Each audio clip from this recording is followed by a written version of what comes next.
ሰላም እንዴት ናችሁ ተመልካቾች? ይህ የኢትዮጵያ ብሔራዊ ምርጫ ቦርድ በሰባተኛው ጠቅላላ ምርጫ ላይ የሚሳተፉ የተለያዩ የፖለቲካ ፓርቲዎች የሚከራከሩበትን የክርክር መድረክ ያዘጋጀበትን ቆይታ ነው። ከዚህ በማስከተል የምትከታተሉት የተለያዩ የፖለቲካ ፓርቲዎች ያሏቸውን አማራጮች ያቀርባሉ፣ ክርክሮችን ያካሂዳሉ፣ ፓርቲዎቻቸውንም ያስተዋውቃሉ። ለዛሬ የመረጥነው ርዕሰ ጉዳይ ራስን በራስ የማስተዳደር እንዲሁም ደግሞ የማንነት ጉዳይን የተመለከተ ነው የሚሆነው። በዚሁ ጉዳይ ላይ አራት የፖለቲካ ፓርቲዎች ክርክር ያካሂዳሉ።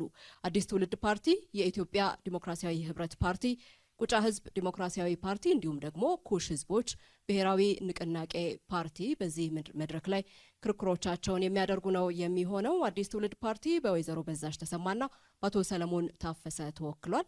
የኢትዮጵያ ዲሞክራቲክ ህብረት ፓርቲ በአቶ ገብሩ በርሄና በአቶ ሳሙኤል ብርሃኑ እንዲሁም ደግሞ የቁጫ ህዝብ ዲሞክራሲያዊ ፓርቲ በአቶ ባንዲራ በላቸውና በረዳት ፕሮፌሰር ገነነ ገደቡ ተወክሏል።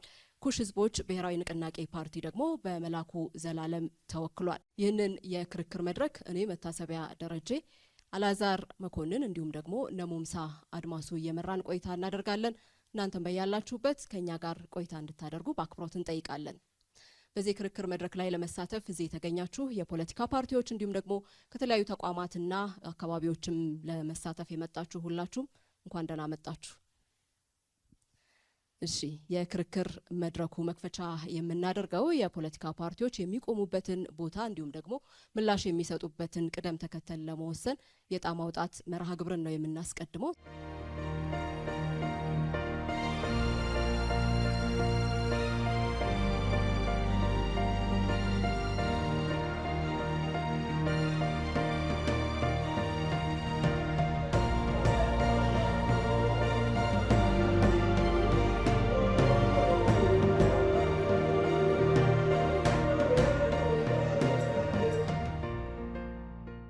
የዛሬው ክርክር መድረካችን 5 ዙሮች ይኖሩታል። የመጀመሪያው ዙር ላይ የየፓርቲያችሁን አቋም የምታንጸባርቁበት ነው። ባነሳ ነው በተለይ ደግሞ ከዚህ ከማንነትና ራስን በራስ ከማስተዳደር ጉዳይ ጋር ተያይዞ የፓርቲያችሁን አቋም የምትገልጹበት ነው። 4 ደቂቃ ይኖራችኋል።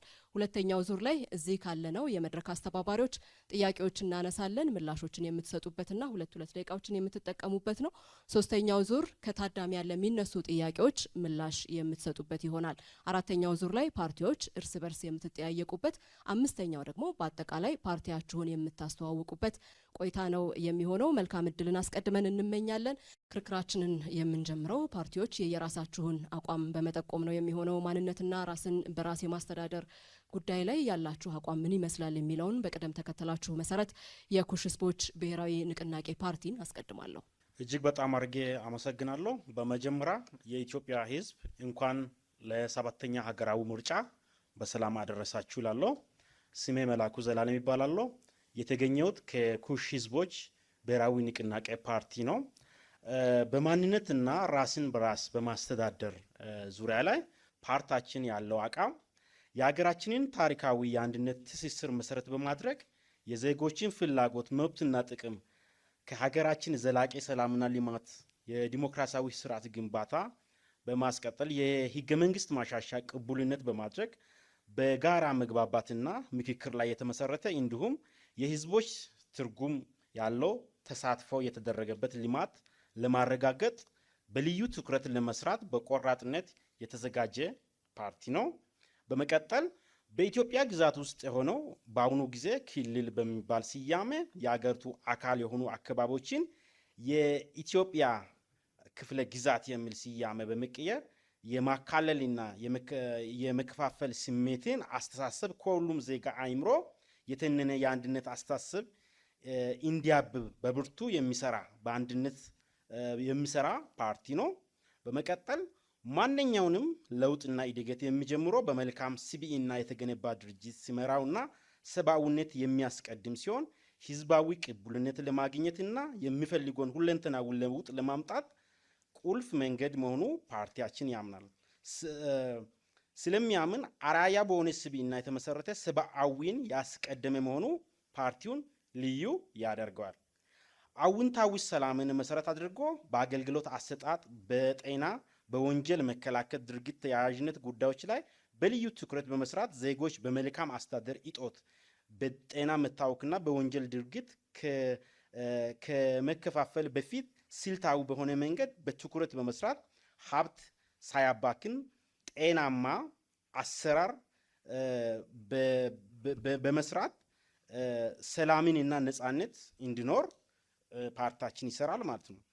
በመቀጠል የኢትዮጵያዊነት አስተሳሰብን በሰነቀ በእኩልነት ላይ የተገነባ አንድነት እንዲያብብና ዘላቂ ሰላምና ልማት ለማረጋገጥ የሚያስችሉ እሴቶችን እንዲያጎለብቱ በማስቻል ልዩነቶችን በመቀበል ተቻችሎ በጋራ ለማደግ የሚያበቃ ሀገራዊ እሴቶችን ከፍ በማድረግ ወደፊት የሚጓዝ ፓርቲ ነው ማለት ነው።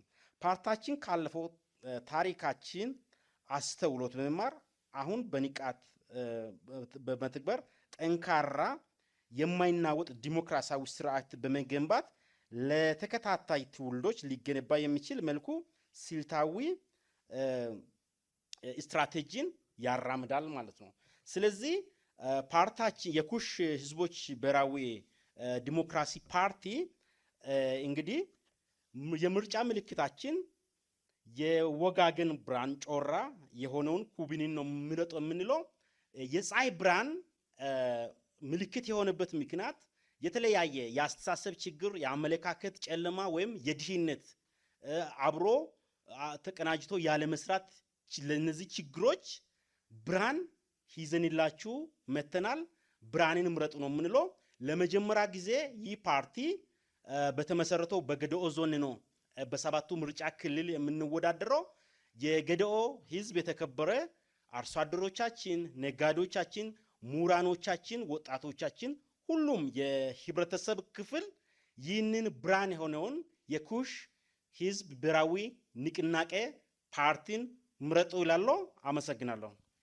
የኩሽ ህዝቦች ብሔራዊ ንቅናቄ ፓርቲ የተፈቀደለትን ሰዓት አጠናቋል። በመቀጠል የኢትዮጵያ ዲሞክራቲክ ህብረት ፓርቲ የፓርቲውን አቋም ያሳውቀናል። የተከበራችሁ የሀገራችን ህዝቦች ተመልካዮቻችን፣ እዚሁ ስቱዲዮ ውስጥ ያላችሁ ወንድሞቻችንና ግራና ቀኝ ያሉ የፖለቲካ ኃላፊዎች፣ መሪዎች እንኳን ለሰባተኛ አገር አቀፍ ምርጫ በሰላም አደረሳችሁ አደረሰን ለማለት እንወዳለን። ኢድህ የከበረ ሰላምታ ያቀርባል። ኢትዮጵያ የብዙ ብሔረሰቦችና አገርና እናት እንደመሆኗ መጠን የተለያዩ ጸጋዎችና ክብር ያላት እንዲያውም ያልተጠቀመችበት አገር ነች ብሎ መውሰድ ይቻላል።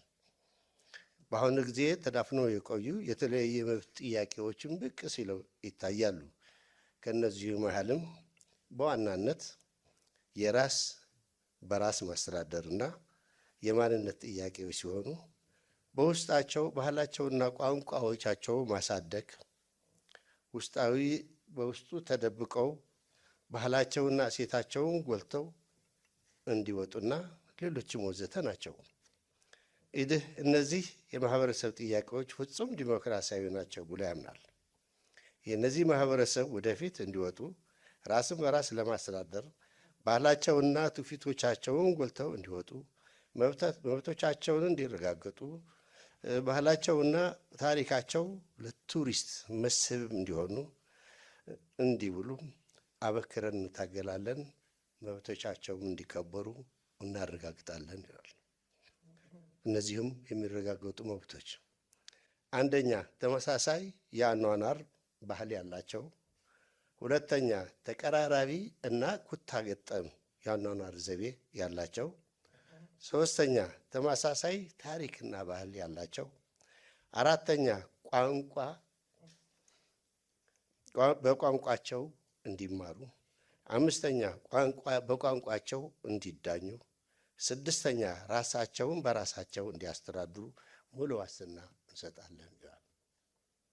ሁለተኛ የማንነት ጥያቄዎች በተመለከተ ተገቢና መቅረብ ያለበት ጥያቄ ነው ብሎ ድርጅታችን ያምናል።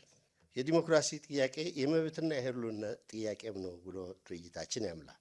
የማንነት ጥያቄ በተለያዩ አካባቢዎች ተደብቀው ተረስተው አካባቢውን በሚገኙ ሌላ ትላልቅ ቋንቋዎች፣ ባህሎች ተውጠው የቆዩ የመጥፋት አደጋም እያጋጠማቸው ያለ በተለምዶ አጠራር ህዳጣም ተብሎ የሚጠሩ ማህበረሰብ ናቸው። በመሆኑም እነዚህ ማንነቶች ከመጥፋት አደጋ መታደግ የሁላችን ኃላፊነት ነው ብሎ ድርጅታችን ያምናል። የተለያዩ ቋንቋዎች፣ ባህሎች፣ ብዝሃነት የኢትዮጵያ ውበትና ጸጋ ናቸው ብሎም ድርጅታችን ያምናል። ስለሆነም ኢድህ እነዚህ ማህበረሰቦች በአካባቢያቸው ተከብረው እንዲኖሩ፣ ቋንቋቸውና ባህላቸውን እንዲያሳድጉ፣ በቋንቋቸው እንዲዳኙ፣ ልጆቻቸው በአፍ መውጫ ቋንቋቸውን እንዲማሩ፣ እንዲመረጡና እንዲመርጡ፣ በቁጥር አናሳ ከሆኑ በተወካዮች ምክር ቤት በሚኖሩበት የክልል ምክር ቤት ድምፃቸው የሚያሰሙበት በቀጥታ ያለ ምርጫ ተወካዮቻቸው እንዲያስቀምጡ ኢድህ ከፍተኛ ጥረት ያደርጋል። በአጠቃላይ ኢትዮጵያ የኢትዮጵያውያን መናኸሪያ ትሆን ዘንድ በልበ ሙሉነት እንታገላለን። እናመሰግናለን። የኢትዮጵያ ዲሞክራቲክ ህብረት ፓርቲ የተሰጣችሁን ሰዓት አጠናቃችኋል። በቀጣይ የቁጫ ህዝብ ዲሞክራሲያዊ ፓርቲ የፓርቲያችሁን አቋም ታስተዋውቃላችሁ። ስለተሰጠን እድል እጅግ አድርገን እናመሰግናለን። ሁኔታዎችን ስላመቻቸ የኢትዮጵያ ብሔራዊ ምርጫ ቦርድን እና ተባባሪዎቹን እንደገና እናመሰግናለን። እኔ እንግዲህ ከፓርቲያችን ገነነ ገረቡ እጩም ነኝ። ከወንድሜ ባንዲራ በላቸው ጋር ዛሬ እዚሁ ተገኝተናል። እንግዲህ ወደ ሀሳባችን እናመራለን። የተከበራችሁ የሀገራችን ህዝቦችና መላው መራጮቻችን የቁጫ ህዝብ ዲሞክራሲያዊ ፓርቲ ቁዴፓ በሰባተኛው ሀገራዊ ምርጫ ለእናንተ የሚሆነውና የሚበጀውን አማራጭ ሀሳብ የማቅረብ እድል በማግኘቱንና ይህንኑን ማድረግ በመቻሉ ላቅ ያለ ደስታ ይሰማዋል። ለእናንተ ለተከበራችሁ መራጮቻችን ላቅ ያለ አክብሮትንም ይቸራል። ራስን በራስ የማስተዳደርና የብሔር ማንነት መብት ጉዳዮችን በተመለከተ የሚከተለውን ሀሳብ ያቀርባል። ከዓለማችን 40% የሚሆነው አገራት የሚተዳደሩት በፌዴራል ስርዓት ነው። ፌዴራል ስርዓት ደግሞ ያስፈለገበት አንደኛውና ዋነኛው ራስን በራስ ለማስተዳደር እና የጋራ አስተዳደርንም ለመፍጠር እንደሆነ እናምናለን። በመቀጠል ማለትም በዓለም ውስጥ ከ200 በላይ የሚሆኑ ሀገራት የራሳቸውን መንግስት መስርተው ይገኛሉ። ሀገራችን ኢትዮጵያም የዚህ ጥንታዊት መስራችና አባል ሆናም የምትገኝበት ነው። ሀገራችን ኢትዮጵያ ውስጧ ደግሞ ራሳቸውን ችለው በነገስታት ሲተዳደሩ፣ በባህል በቋንቋ ሲመሩ ሲተዳደሩ የነበሩ ማህበረሰቦች የሚገኙባት ሀገር ሆና ትገኛለች።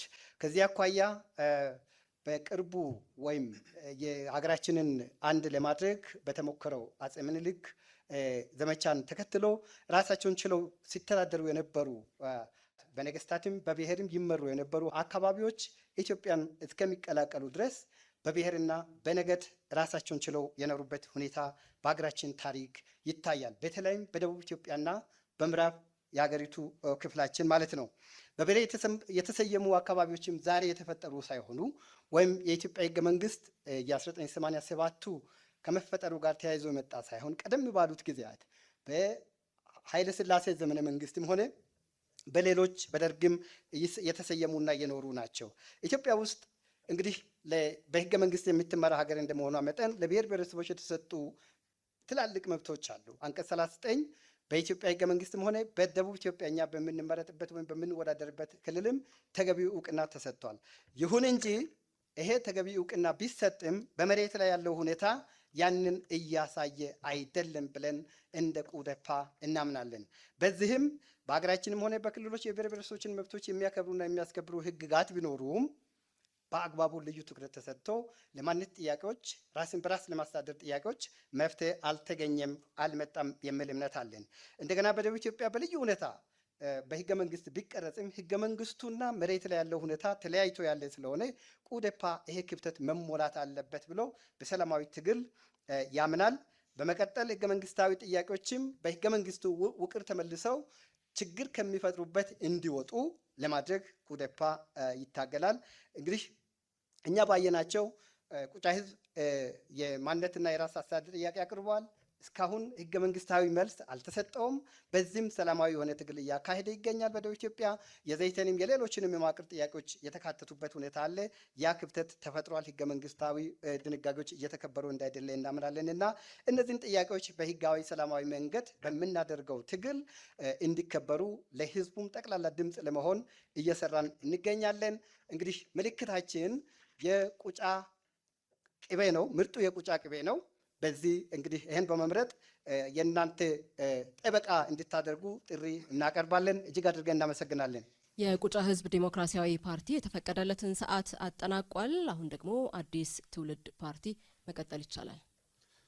የተከበራችሁ የኢትዮጵያ ህዝቦች ሆይ እንኳን ለሰባተኛው ዙር ብሔራዊ ምርጫ አደረሳችሁ አደረሰን እያል የምርጫ ምልክታችን አይን ነው። አይን የሁሉ ነገር መለያ ነው። አይን አይቶ ልብ ይፈርዳል ይባላል። ምልክታችን አይን ነው። አይንን ይምረጡ፣ አይንን ይምረጡ። ፓርቲያችን አዲስ ትውልድ ፓርቲ አትፋ ዛሬ የምንከራከርበት ርዕስ ራስን በራስ የማስተዳደርና የማንነት ጉዳዮች በሚል አርዕስት ላይ ነው። በሀገራችን በኢትዮጵያ ተጨባጭ ሁኔታ ብቸኛ ሀገር በፖለቲካ፣ በታሪክ፣ በባህል፣ በቋንቋ ብሔር ብሔረሰቦች ላይ ተመስርቶ ኢትኒክ ፌዴራሊዝም የፈጠራቸው ብቸኛው ታዋቂ ሀገራችን ኢትዮጵያ ነች። የብሔር ብሔረሰቦች ማንነት የኢትዮጵያ የፖለቲካ መሰረት ነው። በ1987 ዓ.ም በተቋቋመው ህገ መንግስት ክልሎች በብሔር በቋንቋ ተመሰረቱ። ዓላማው የብሔር ብሔረሰቦች ራሳቸው እንዲያስተዳድሩ መብት ሰጣቸው። በሀገራችን ያለው ፌዴራሊዝም በትክክል ወደ ተግባር ያለመገባቱ ነው እንጂ ፌዴራሊዝሙ ያመጣው ችግር የለም። የኢትዮጵያ ፌዴራሊዝም ከሌሎች ሀገራት ለየት የሚያደርገው በብሔር ብሔረሰቦች የተገነባ በመሆኑ ነው። ብሔር ብሔረሰቦች ባህላቸውን ጠብቀው፣ ብሔር ብሔረሰቦች መብታቸውን ጠብቀው፣ ብሔር ብሔረሰቦች በቋንቋቸው እንዲማሩ፣ በቋንቋቸው እንዲዳኙ፣ በቋንቋቸው እንዲማሩ ሃይማኖታቸውን የመጠበቅ መብት ሰጥቷቸዋል። ከዓለም ፌዴራሊዝም ውስጥ የመገንጠል መብት የሰጠችው ኢትዮጵያ ነች። ኢትዮጵያ ብቸኛው ሀገር ስትሆን አንቀጽ 39 የብሔር ብሔረሰቦች ህዝቦች መብት አንድ ማንኛውም የኢትዮጵያ ብሔር ብሔረሰቦች ህዝቦች የራስን ዕድል በራስ የመወሰን እስከ መገንጠል ያለው መብት በማንኛውም መልኩ ያለ ገደብ የተጠበቀ ነው። ይህ ሀሳብ አዲስ ትውልድ ፓርቲ አትፋ አይቀበለው። የማንቀበለው እስከ መገንጠል ያለው የምትለውን አረፍተ ነገር ነው። እኛ ብንመረጥ እናውጠዋለን። ማንኛውም የኢትዮጵያ ብሔር ብሔረሰቦች ህዝቦች የራስን ዕድል በራስ የመወሰን መብት በማንኛውም መልኩ ያለ ገደብ የተጠበቀ ነው በሚለው አረፍተ ነገር እናስተካክላለን። እኛ ኢትዮጵያውያን የሚያምርብን አንድነታችን ነው፣ አይደለም መገነጣጠል የሚለው ሀሳብ መቀበል ይከብደናል። እኛ አዲስ ትውልድ ፓርቲዎች አፍሪካን አንድ እንድትሆን እንፈልጋለን።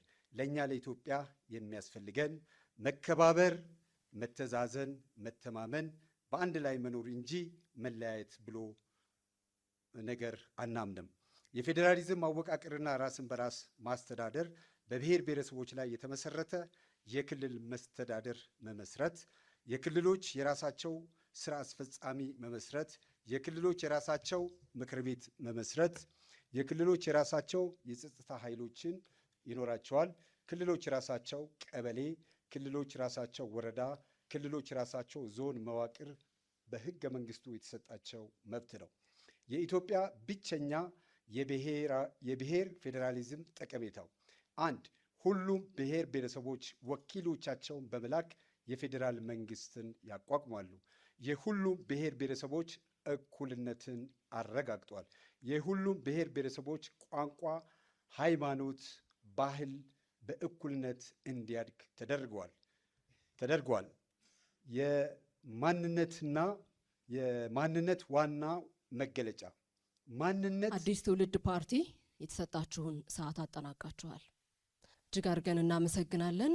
ወደ ሁለተኛው ዙር ነው የምንሻገረው። በዚህ በሁለተኛው ዙር እዚህ መድረክ ላይ ካለ ነው የምናነሳቸውን ጥያቄዎች አድምጣችሁ ምላሽ የምትሰጡ ነው የሚሆነው። ከዚሁ ጉዳይ አንወጣም። ማንነትና ራስን በራስ የማስተዳደር ጉዳይን ስናነሳ የማንነት መሰረት ያለው ፌዴራሊዝም፣ የዜግነት መሰረት ያለው እንዲሁም ደግሞ ድብልቅ የሆነ አማራጭን የሚያስቡ ብዙዎች ይኖራሉ። በዚህ መነሻነት እንግዲህ ከክልል ወሰን ጋር ተያይዞ አነስተኛ ቁጥር ያላቸው የተለያዩ ብሔሮች አንድ የክልል ወሰን ውስጥ ሊኖሩ ይችላሉ። እነዚህ ብሔሮች ታዲያ የራስ አስተዳደር በክልሎች ውስጥ ይሰጠን የሚልም ጥያቄ ያነሱና እናንተ እንደ ፓርቲ ምናልባት ብታሸንፉ በዚህ ጉዳይ ላይ የምትሰጡት ምላሽ ምን ይሆናል? የኩሽ ህዝቦች ብሔራዊ ንቅናቄ ፓርቲን ነው ማስቀድመው። ኦኬ፣ አመሰግናለሁ።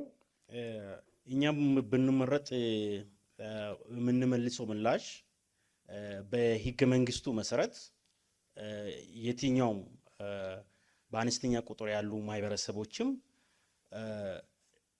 የመብት ጥያቄ ባነሱት መሰረት በማድረግ ወይም በህዝበ ውሳኔ እንዲያረጋግጡና እንደገና ደግሞ ፍላጎቶቻቸውን መሰረት ያደረጉትን ምላሽ እንመልሳለን ማለት ነው።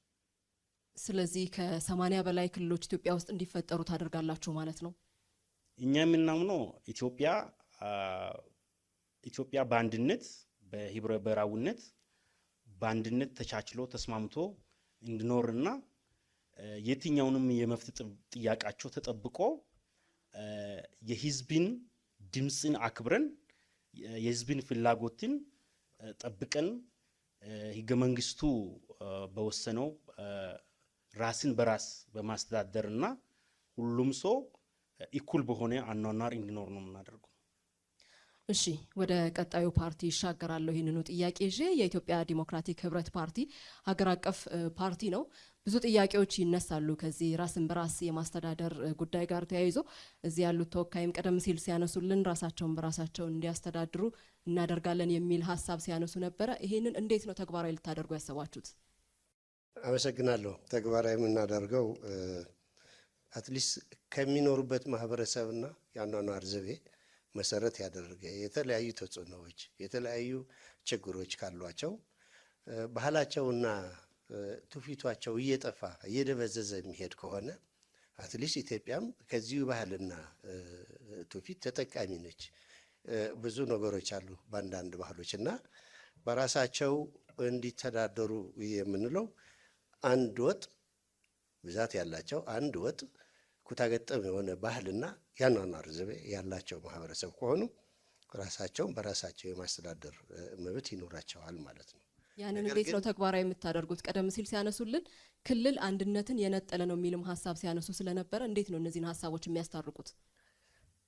ክልል አንደኛ ክልል እኮ ማህበረሰቡ ነው የሚፈጥረው፣ ፖለቲከኞች አይደሉም። ፖለቲካዊ ችግሮች ካሏቸው መጀመሪያ ፖለቲካዊ ችግሮች ለመፍታት ከፍተኛ ጥረት ይደረጋል። ፖለቲካዊ ችግሮቻቸው መፍታት ካልተቻለ በየአካባቢያቸው የራሳቸው ባህልና እሴት ማሳደግ ካልቻሉ የማይችሉበት ሚኒስ ካለ የግድ ነው ጦርነት መክፈት አይጠበቅብንም። ሀገራችን ሰላም ልትሆን ስለሚያስፈልግ አካባቢያቸውን ጠብቀው ራሳቸውን እንዲያስተዳድሩ እናደርጋቸዋለን። ራስን ማስተዳደር ማለት ግን በልዩ ዞን፣ በልዩ ወረዳ፣ ሌሎች ምክንያቶች እንጂ በቀጥታ የክልል ደረጃ ያገኛሉ ማለት አይደለም። በምን መስፈርት ነው? መስፈርት ማለት ለምሳሌ ህገ መንግስቱ ራሱ በተለያዩ አካባቢዎች ያሉ ሌላ ቋንቋና ባህል ተናጋሪዎችና የባህል ይዞታ ያላቸው አካባቢዎች የራሳቸው ጊዜያዊ አስተዳደር እንዲፈጥሩ ይፈቅዳል። በዚሁ መሰረት ነው እኛ ክልላቸው ወይም ራሳቸው ቋንቋቸውና ባህላቸው። ስለዚህ ስንት ክልል እንዲኖር ነው የምትፈቅዱት? ወደ ክልል አይደለም እየወሰድ ነው ያለን። አንድ ወረዳ የራስ መስተዳደር መፍቀድ ማለት ክልል ሆነ ማለት አይደለም። አንደር ክልል እኮ ለምሳሌ አማራ ክልል በዚህ ሞዴል ነው ይጠራል። ብዙ ልዩ ዞኖች አሉ በእንደዚህ አይነት አንደር አማራ ሆኖ ማለት ነው። በዚህ አይነት አመሰግናለሁኝ። ሰዓት ጨርሰዋል። ወደ ቁጫ ህዝብ ዲሞክራሲያዊ ፓርቲ ይህንኑ ጉዳይ አመጣለሁኝ። በክልል ወሰን ውስጥ ያሉ አነስተኛ ቁጥር ያላቸው የማህበረሰብ ክፍሎች አንዳንዶቹ ባሉበት መቆየትን ይመርጣሉ፣ ሌሎቹ ደግሞ ራስን በራስ የማስተዳደር ጥያቄን ያነሳሉና የእናንተ ፓርቲ እዚህ ላይ ያለው ምላሽ ምንድን ነው? በጣም እናመሰግናለን። የእኛ ፓርቲ ግልጽ የሆነ አቋም አለው። ምናልባት ክልል የሚለው ራሱ ላይቀጥል ይችላል። ክፍላት ሀገር በሚል ለመተካት ነው እኛ ያቀድነው። በዛ ውስጥ ምንድን ነው አንድ ብሔር ወይም ብሔረሰብ በክፍላት ሀገር ውስጥ አለ ማለት ክልል ፈጠረ ወይም እንዲፈጠር የግድ ያስፈልጋል ማለት አይደለም። አነስተኛ ቁጥር የሚለው ቁጥሩ ራሱ ልኬቱ ባይታወቅም ግን ማንነት ያለው ቋንቋ፣ ባህል ያለው አለኝ የሚል ማህበረሰብ በሰፈረበት በመልክዓ ምድሩ ባለበት አካባቢ ጎጥም ሊሆን ይችላል፣ ቀበሌም ሊሆን ይችላል፣ ወረዳም ሊሆን ይችላል። ራሱን በራሱ የሚያስተዳድርበትን ምቹ ሁኔታ እንፈጥራለን ማለት ነው። ለዚህ መነሻ የሚሆነን የኢትዮጵያ ህገ መንግስት ነው። አሁን እኛ በስፋት የምንወዳደርበት የደቡብ ኢትዮጵያ ክልል ህገ መንግስትም ይህንኑ ነገር አስቀምጧል እና በህግ መሰረት ይሄን እናደርጋለን ማለት ነው። የእናንተ ፓርቲ ጥያቄስ ምንድን ነው? ክልል መዋቀርን ነው? የኛ ዋና ጥያቄ የኢትዮጵያ ህገ መንግስት እስከፈቀደ ድረስና የቁጥር ልኬቱም እስከዚህ ያለው ክልል ነው ሊሆን ይችላል፣ እስከዚህ ያለው ክልል ሊሆን አይችልም የሚል ነገር እስካልተቀመጠ ድረስ እኛ እንደ ክፍለ ሀገር መደራጀት እንችላለን፣ እንደ ቁጫ ህዝብ ማለት ነው። የኛ የህዝብ ቁጥር መለኪያው ቅድም የለም ብለናል። አነስተኛ የሚለው መለኪያው ምን ያክል ነው? ብዙ ቁጥር ያለው የሚለው መለኪያው ምን ያክል ነው? ይሄን ያስቀመጠ ህገ መንግስታዊ ድንጋጌም ስለሌለ እንግዲህ እኛው ያው አነስተኛ ከፍ ያለ ቁጥር ስለምንል ነው እንጂ በክፍለ ሀገር ደረጃ ብንደራጅ በቂ መልክዓ ምድር አቀማመጥ አለ። ስለዚህ አሁን ባለው ህገ መንግስት መሰረት በክልል የመደራጀት ጥያቄ ነው ያላችሁ? እኛ በዋናነት የራስ አስተዳደር የማንነት እውቅና ጥያቄ እስካሁን ባለው ማለት ነው ያቀረብነው። መንግስትም የሚያውቀው ኢትዮጵያ የምታውቀው አንደኛ የማንነታችን ቁጫነታችን እንዲረጋገጥልን ነው፣ እንዲመዘገብልን ነው። ሁለተኛ ራሳችን በራሳችን እዛው መዋቅር ላይ ዞን መዋቅር በአሁኑ ደረጃ ዞን መዋቅር በቂና ከበቂም በላይ የሆነ አቅም አለን ማለት ነው። ጥሩ፣ ወደ አዲስ ትውልድ ፓርቲ እሻገራለሁኝ። ይህንኑ ጥያቄ ነው ለእናንተም የማነሳው። የብሔረሰቦች ጥያቄዎችን በምን መልኩ ነው ልታስተናግዱ ያሰባችሁት? እናንተ ሀገር አቀፍ ፓርቲም ከመሆናችሁ ጋር ተያይዞ በዚህ ያሉ ተወካይም ቀደም ሲል ፌዴራሊዝሙ በራሱ ምንም ችግር የለበትም ያተገባበር ችግር ነው እንጂ የሚል ሀሳብ ሲያነሱ ስለነበረ፣ ስለዚህ እናንተ ብትመረጡ ይህንን እንዴት ነው ልታጣጥሙ ያሰባችሁት? አመሰግናለሁ። እኛ ይህንን የምናጣጥመው አንደኛ በመጀመሪያ ችግሩ ምንድን ነው የሚለውን ነገር እናጠናለን እናስጠናለን በባለሙያ ማለት ነው። ለነዛ ችግሮች መልስ የሚሆን በእውቀት ላይ የተመሰረተ በስርዓት ላይ ህግን በህግ ማዕቀፍ ውስጥ በተካተተ እነዛ ሰዎች ጥያቄያቸው እንዲመለስ በትጋት እንሰራለን። እሺ፣ እናመሰግናለን። እኔ ጥያቄዎችን ጨርሻለሁ። ባልደረቦቼ ደግሞ ተጨማሪ ጥያቄዎችን ያነሱላችኋል። በቅድሚያ ለሙምሳ አድማሱ እድሉን ወደሱ ወስዳለሁ። መልካም፣ በቅደም ተከተላችሁ እንሄዳለን ጥያቄዎቹን። የመጀመሪያ የኩሽ ህዝቦች ብሔራዊ ንቅናቄ ነው።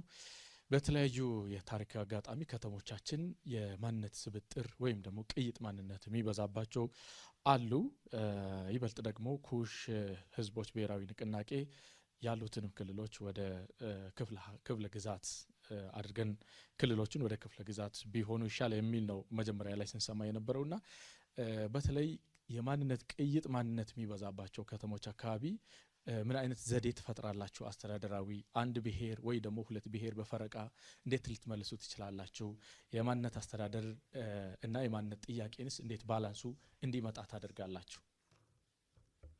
ኦኬ፣ እንግዲህ እጅግ በጣም አድርጌ አመሰግናለሁ።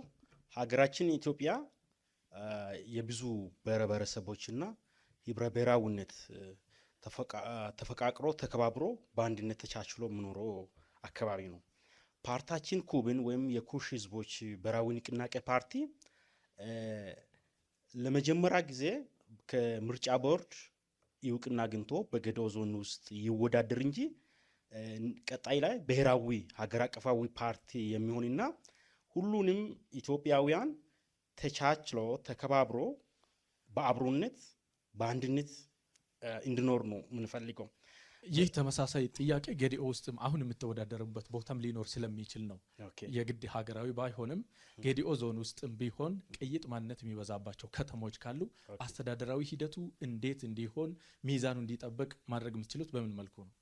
ህገ መንግስቱ በሰጠው መብት መሰረት ዜጎች ራስን በራስ የማስተዳደር ዲሞክራሲያዊ መብት የተሰጠውን የኩሽ ብሔራዊ ዲሞክራሲ ፓርቲ ይህንን ከህዝቡ ስለ ልቦና ጋርና ከህዝቡ ፍላጎት ጋር አንድነትን ኢትዮጵያዊነትን አንድ ጋር ህብረ ብሔራዊነትን ይዞ እንዲቀጥል እኔን ይሰራሉ።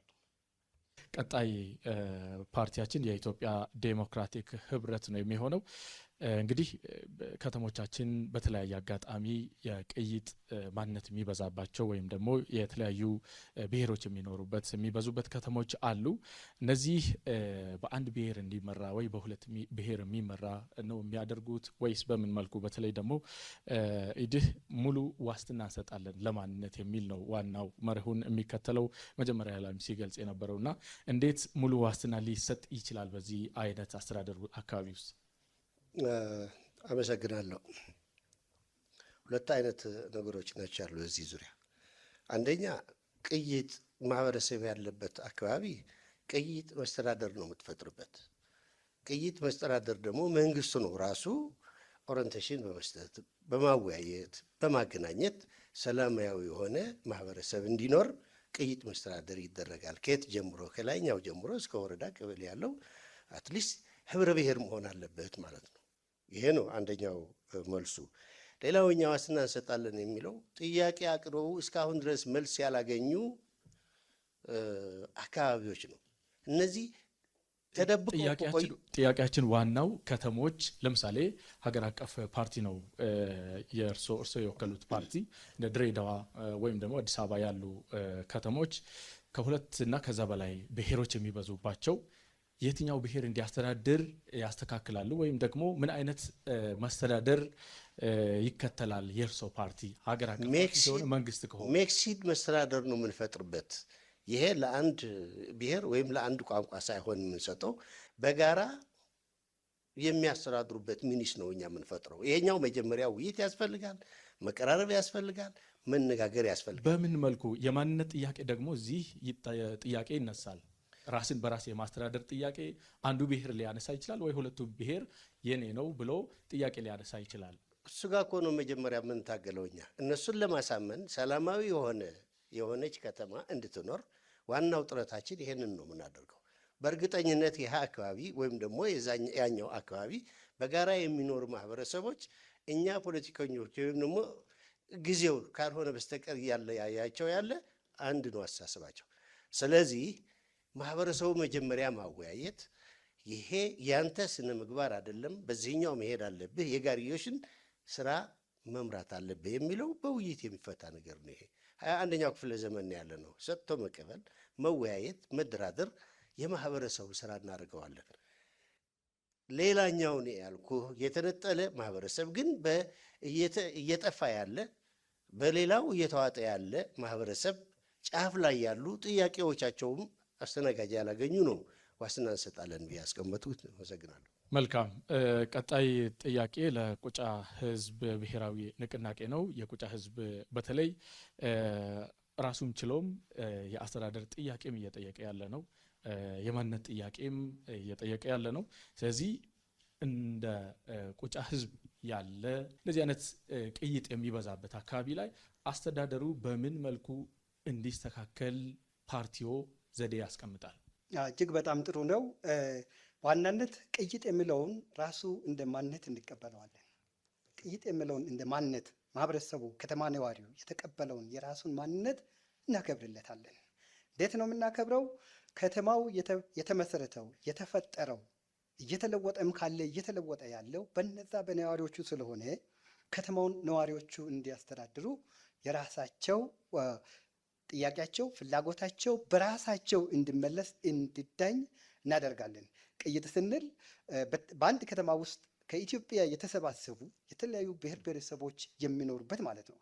ስለዚህ ይህን ማንነት በማይነካ መንገድ ለምሳሌ እንበልና ቁጫ ውስጥ ቁጫ አሁን እኛ ስለ ቁጫ ስናነሳ ቁጫ በራሱ ቁጫ ብቻ አይደለም። ስለዚህ አካባቢያችሁ ላይ ካሸነፋችሁ አስተዳደሩ ማን ነው የሚያስተዳድረው? ቁጫ ነው ወይስ ሌላ ብሔር ማንነት ጥያቄ የሚያነሳ ብሔርም ይኖራል እናንተ አካባቢ ማለት ነው? ይኖራል።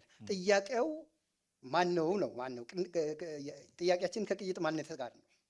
ስለዚህ ያንን የሚመጥን አስተዳደር ይመሰረታል ማለት ነው። የከተማ ነዋሪዎቹ የተለያዩ ናቸው። የተለያዩ ነዋሪዎች ከተማቸውን እንዲያለሙ፣ እንዲያሳድጉ፣ እራሳቸው ደግሞ እንዲያስተዳድሩ ነፃነት ይኖራቸዋል ማለት ነው። ስለዚህ በዚህ መልኩ በነፃ ፈቃዳቸው እንዲያስተዳድሩ ይደረጋል። ያመኑበት ቅይጥ ማንነት ሳይነካ ማለት ነው። ያመኑበት ማንነታቸው ሳይነካ በአንደኛው ብሔረሰብ ሳይገፋ እንዲያስተዳድሩ ይደረጋል። አስተዳደር ማንነት ውስጥ እንዴት ሊገቡ ይችላሉ? ቅይጥ ማንነት ያላቸው እውቅና እንሰጣለን ብለዋል። የእርስዎ ፓርቲ እውቅና ይሰጣል። ቅይጥ ማንነት ያላቸው አስተዳደር መዋቅር ውስጥ እንዴት ሊገባ ይችላል? አስተዳደር በየደረጃው በማይገፋበት ማለት ነው። ማንም ሳይገፋ፣ ለምሳሌ አንድ ምሳሌ ልናነሳ እንችላለን። ቁጫ ውስጥ ቀደም ብሎ የተለያዩ ብሔር ብሔረሰቦች አሉ። ለምሳሌ በቋንቋቸው የመማር መብታቸው እንዲከበር ጥረት አድርገናል። በዚያ ልክ የቁጫ የራሱ ቋንቋ አለው በራሱ እየተማረም በአሁኑ ጊዜ ባይሆንም ግን ሌሎች ግን የራሳቸው ቋንቋ ራሳቸውን እንዲያስተዳድሩና እንዲማሩ ትምህርት ቤቶችን የከፈትንበት ሁኔታ አለ። ይሄ ገሃድ ነው፣ ግልጽ ነው፣ ኢትዮጵያ ውስጥ የሚታይ ነገር ስለሆነ በተመሳሳይ መብታቸው በራሳቸው ባመኑበት። ደቂቃ ጨርሰዋል። እናመሰግናለን። ቀጣይ የምንጠይቀው አዲስ ትውልድ ፓርቲ ነው። አዲስ ትውልድ ፓርቲ ሀገር አቀፍ ፓርቲ ከመሆኑም አንጻር በተለይ ከተሞቻችን ቅይጥ ማንነት የሚበዙባቸው ከተሞች አሉ። በተለይ 2 እና ከዛ በላይ ብሔሮች የሚበዙበት በተለያየ ታሪክ አጋጣሚ ማለት ነው። ይህንን አስተዳደር ሂደቱን በምን መልኩ ለማስተካከል አቅዷል የእርሶ ፓርቲ? በመጀመሪያ ቅይጥ የሚለው ቃል እኔ በተረዳሁት መንገድ አንዱ የዲሞክራሲ መገለጫ ይመስለኛል። ሚክሲድ በዚህ ውስጥ ያሉ ሰዎች የተወጣጣ የጋራ አስተዳደር እንዲኖራቸው እናደርጋለን። ምክንያቱም አንዱ የበላይ አንዱ የበታች እንዳይሆን ከእያንዳንዱ ብሔር የተወጣጣ በህዝብ የተመረጠና ፐርሰንቱን በማስቀመጥ ከዚህም ብሔር ከዛህም ብሔር ተወጣጦ አስተዳደራዊ ሁኔታዎች እንዲፈጠሩ እንሰራለን። ስለዚህ ከ2 እና 3 የተውጣጡ ብሔሮች ማለት ነው። እዚህ ምናልባት አንዱ ብሔር የኔ የስራ ቋንቋ የኔ ነው መሆን ያለበት የሚል ሊያነሳ ይችላል። የማንነት ጥያቄ ተከትሎ ሊመጣ ይችላል። ስለዚህ የትኛው ብሔር ብልጫ ያገኛል ወይስ ሌላ ቋንቋ ይፈጠራል? አስታራቂ ቋንቋ ሌላ ይፈለጋል? በምን መልኩ ነው አስተዳደራዊ ሂደቱ ሊቀጥል የሚችለው? ሂደቱ የሚቀጥለው በእውቀትና በጥናት ላይ በተመሰረተ ነው የሚሆነው። ያ ሲሆን ግን ሁሉንም ባሳተፈ ሁሉንም ባካተተ የቱ መቅደም አለበት የቱ መሆን አለበት ለሚለው ነገር በመጀመሪያ ደረጃ ምክክር ያስፈልጋል፣ መነጋገር ያስፈልጋል። ከንግግር በኋላ ከጥናት በኋላ ሁሉን የሚያሳትፍ ሁሉን የሚያቅፍ የሆነ አስተዳደራዊ ሌላው እንዳይበደል ሁሉንም አቅፎ በሚይዝ በመግባባት አስተዳደራዊ ሁኔታዎች የሚፈጠሩበት ሂደትን እናሰፍናለን። እናመሰግናለን። በእኔ በኩል ላይ ያላችሁን ጥያቄዎች አጠናቀናል። እሺ፣ ሌላኛው ባልደረባዬ አላዛር መኮንን ደግሞ ጥያቄዎችን ያነሳላችኋል። እድሉን ለሱ ሰጣለሁ።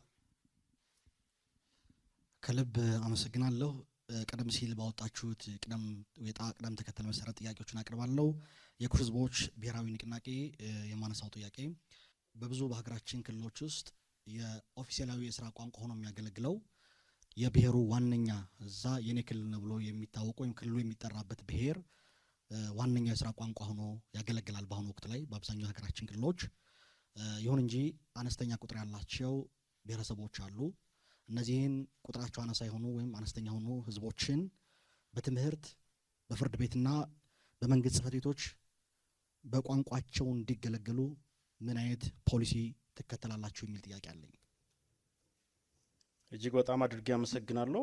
ፓርቲያችን ኩብን ወይም የኩሽ ህዝቦች ብሔራዊ ንቅናቄ ፓርቲ ለሁሉም ቋንቋ እኩል አመለካከት አለው። እንደገና ደግሞ አናሳ ቋንቋ የምንለው የለም። ምክንያቱም ቋንቋ ሁሉ እኩል ነው ብለን እናምናለን። ነገር ግን አሁን ላይ በሀገራችን ኢትዮጵያ ህገ መንግስቱ ፈቅዶ እየተከናወነ ያሉ ብሔራዊ መገልገያ ቋንቋዎችም እንደገና ደግሞ በየአካባቢው ያሉ ቋንቋዎች ህፃናቶች አፍ በፈቱት ቋንቋ እንዲማሩ ያምናል ማለት ነው።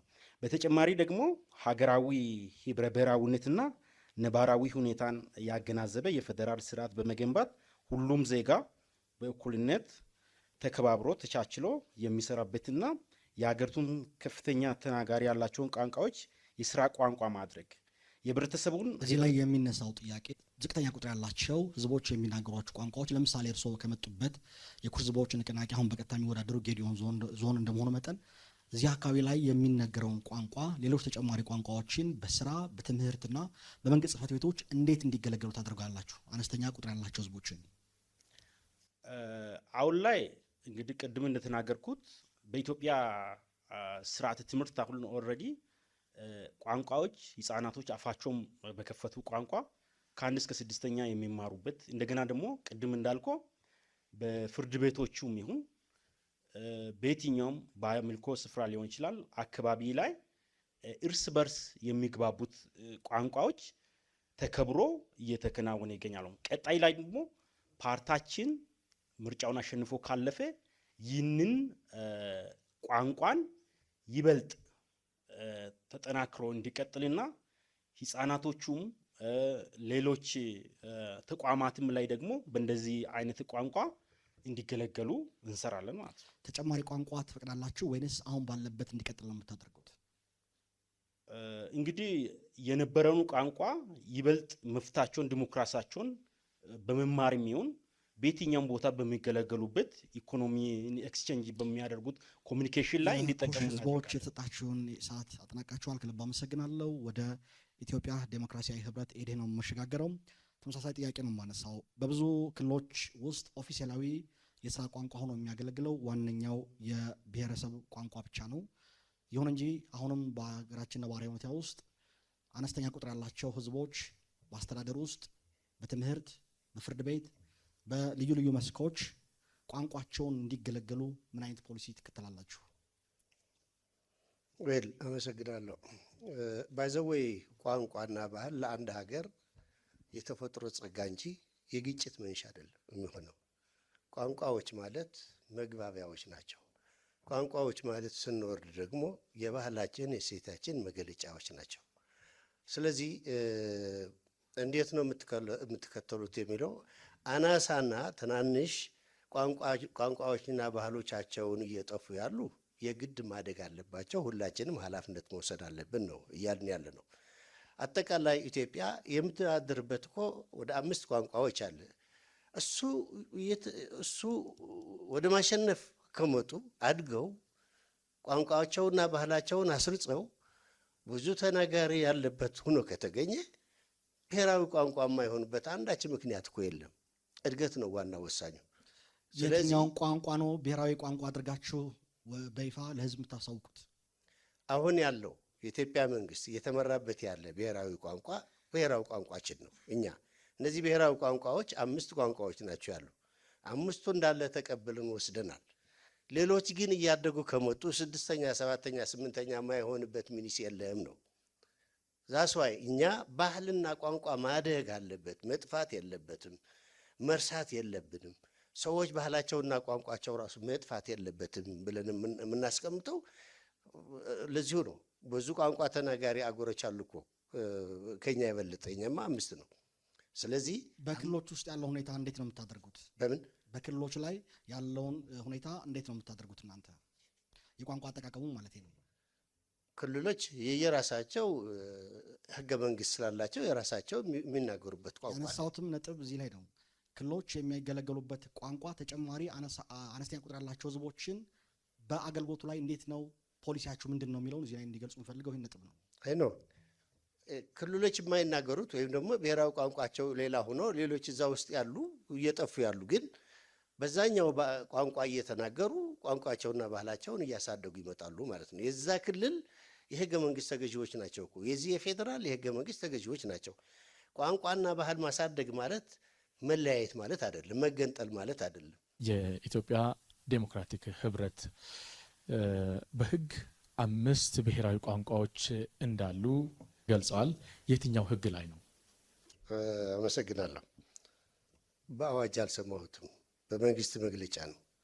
በመንግስት መግለጫ በሀገራችን እነዚህ 5 ቋንቋዎች ያወጡት መስፈርት እነሱ ናቸው የሚያውቁ። ስለዚህ ለሀገራችን ዋና ቋንቋዎች ሆኖ እንዲያገለግሉ የተገለጹ መሆናቸው ነው የማውቀው።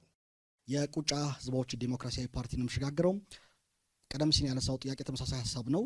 በብዙ የሀገራችን ክልሎች ኦፊሴላዊ ቋንቋ ሆኖ የሚያገለግለው ዋነኛው የብሔረሰብ ቋንቋ ነው። ይሁን እንጂ በቁጥር አነስተኛ የሆኑ ህዝቦች በክልሎች ውስጥ ይገኛሉ። በተለያየ መልኩ በትምህርት፣ በፍርድ ቤት፣ በስራ ቦታዎች፣ በጽህፈት ቤቶች እነዚህን ዜጎችን በምን መልኩ ነው እንዲስተናገዱ የቋንቋ ፖሊሲ ምን አይነት ፖሊሲ አዘጋጅታችኋል?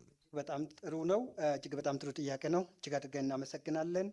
ቁጫ ህዝብ ዲሞክራሲያዊ ፓርቲ ቁዴፓ ቢመረጥ በዋናነት እንደ አደረጃጀታችንን አሁን ካለው ክልላዊ ዞናዊ እነዚህ መዋቅሮች ከሚለው ወደ ክፍላት ሀገር ብለናል።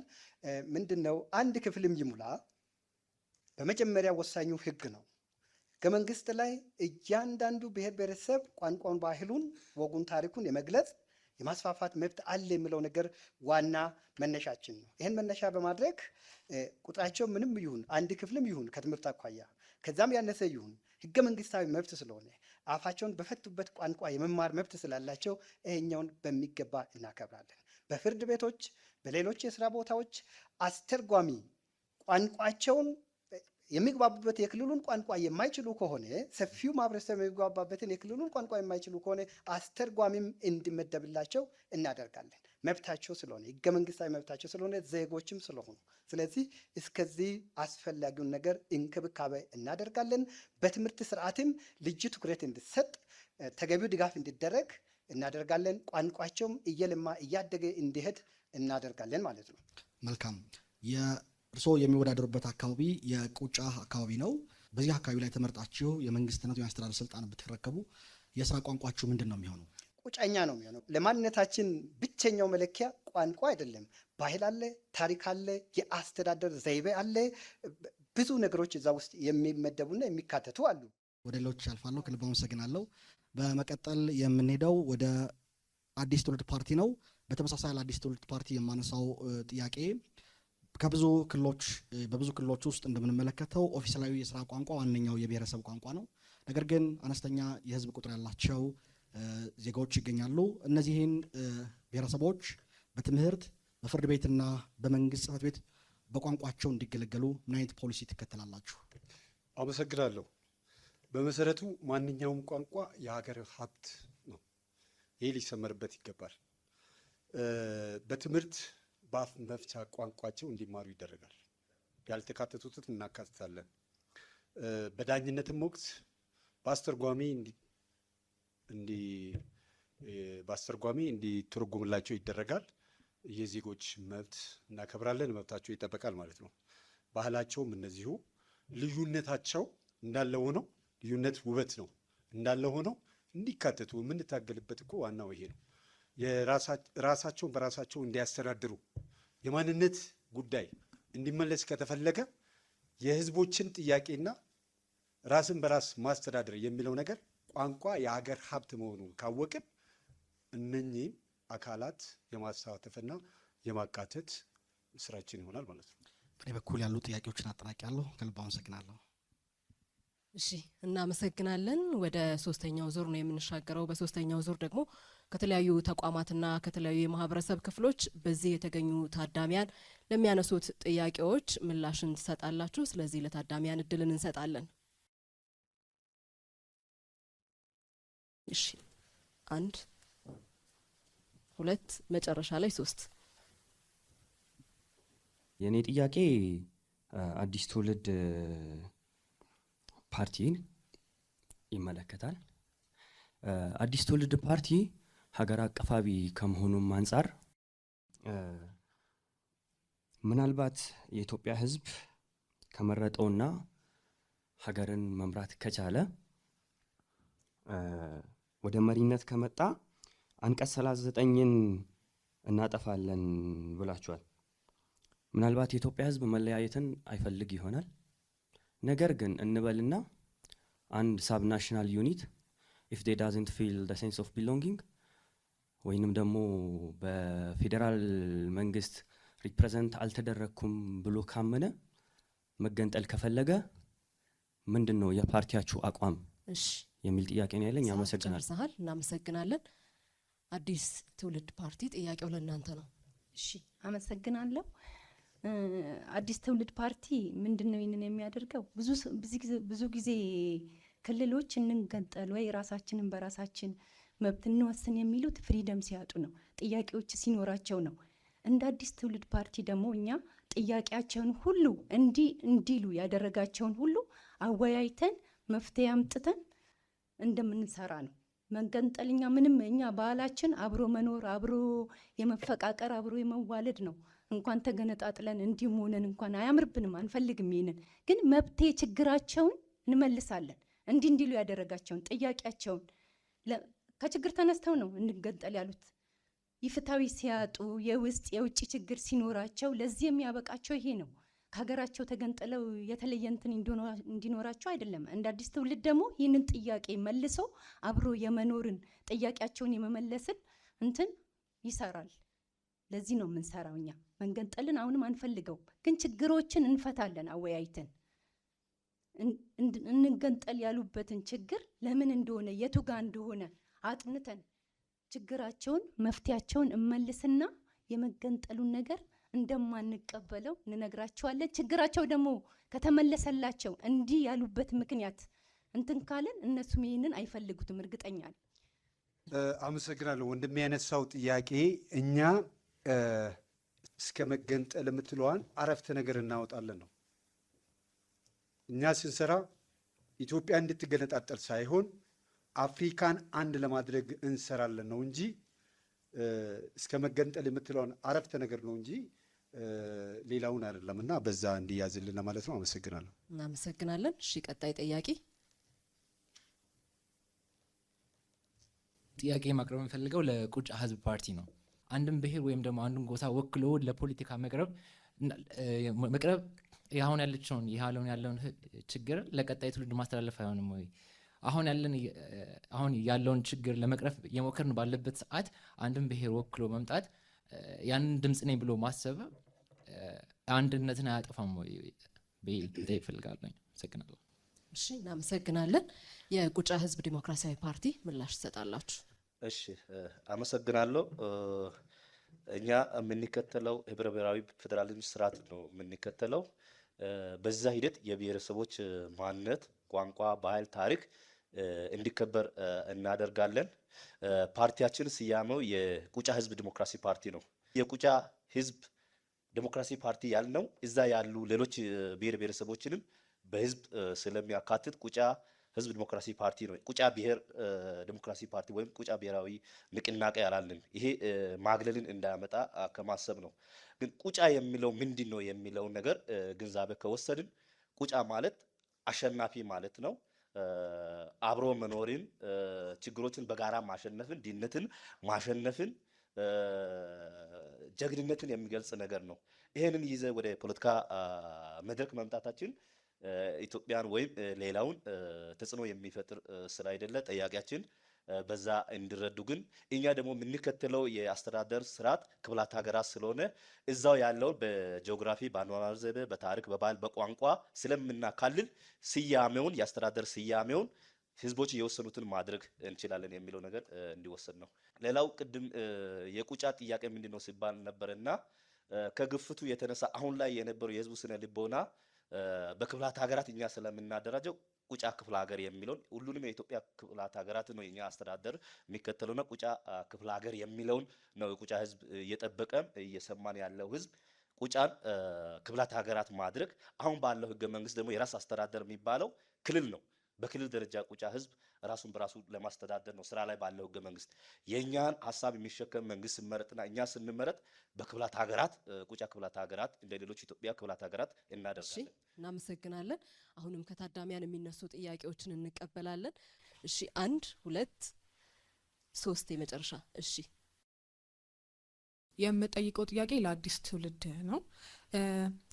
ቅድም አርቲክል 39 ላይ እስከ መገንጠል የሚለውን አረፍተ ነገር እናወጣዋለን ብላችኋል እና ይህ ማለት ኮንስቲቱሽኑን የመቀየር እቅድ አላችሁ ማለት ነው? ይሄ ነው ጥያቄ። አመሰግናለሁ። እሺ፣ እናመሰግናለን። አዲስ ትውልድ ፓርቲ ወደ እናንተ ነው አሁንም የምንመጣው። አንቀጽ 39ን እኛ ያስቀመጥነው የማንቀበለው አረፍተ ነገር እስከ መገንጠል ያለውን እንቀይረዋለን ነው እንጂ እንቀይረዋለን አይደለም። ይሄ መገንጠል በእኛ በኢትዮጵያውያን አያምርብንም፣ እኛ አዲስ ትውልድ ፓርቲ ብንመረጥ አይደለም ኢትዮጵያን አፍሪካን አንድ ለማድረግ እንሰራለን ነው እና በዛ ቢያዝልን ጥሩ ነው። አመሰግናለሁ። እሺ እናመሰግናለን። አሁንም ሌላ እድል እንሰጣለን። የማቀርበው ጥያቄ ለአዲስ ትውልድ ፓርቲ ነው።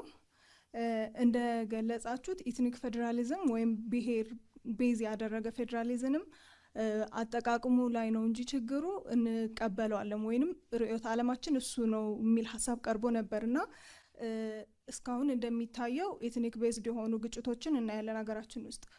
እስካሁን ድረስ ምን አይነት ትክክል ያልሆነ አካሄድ ስለነበረ ነው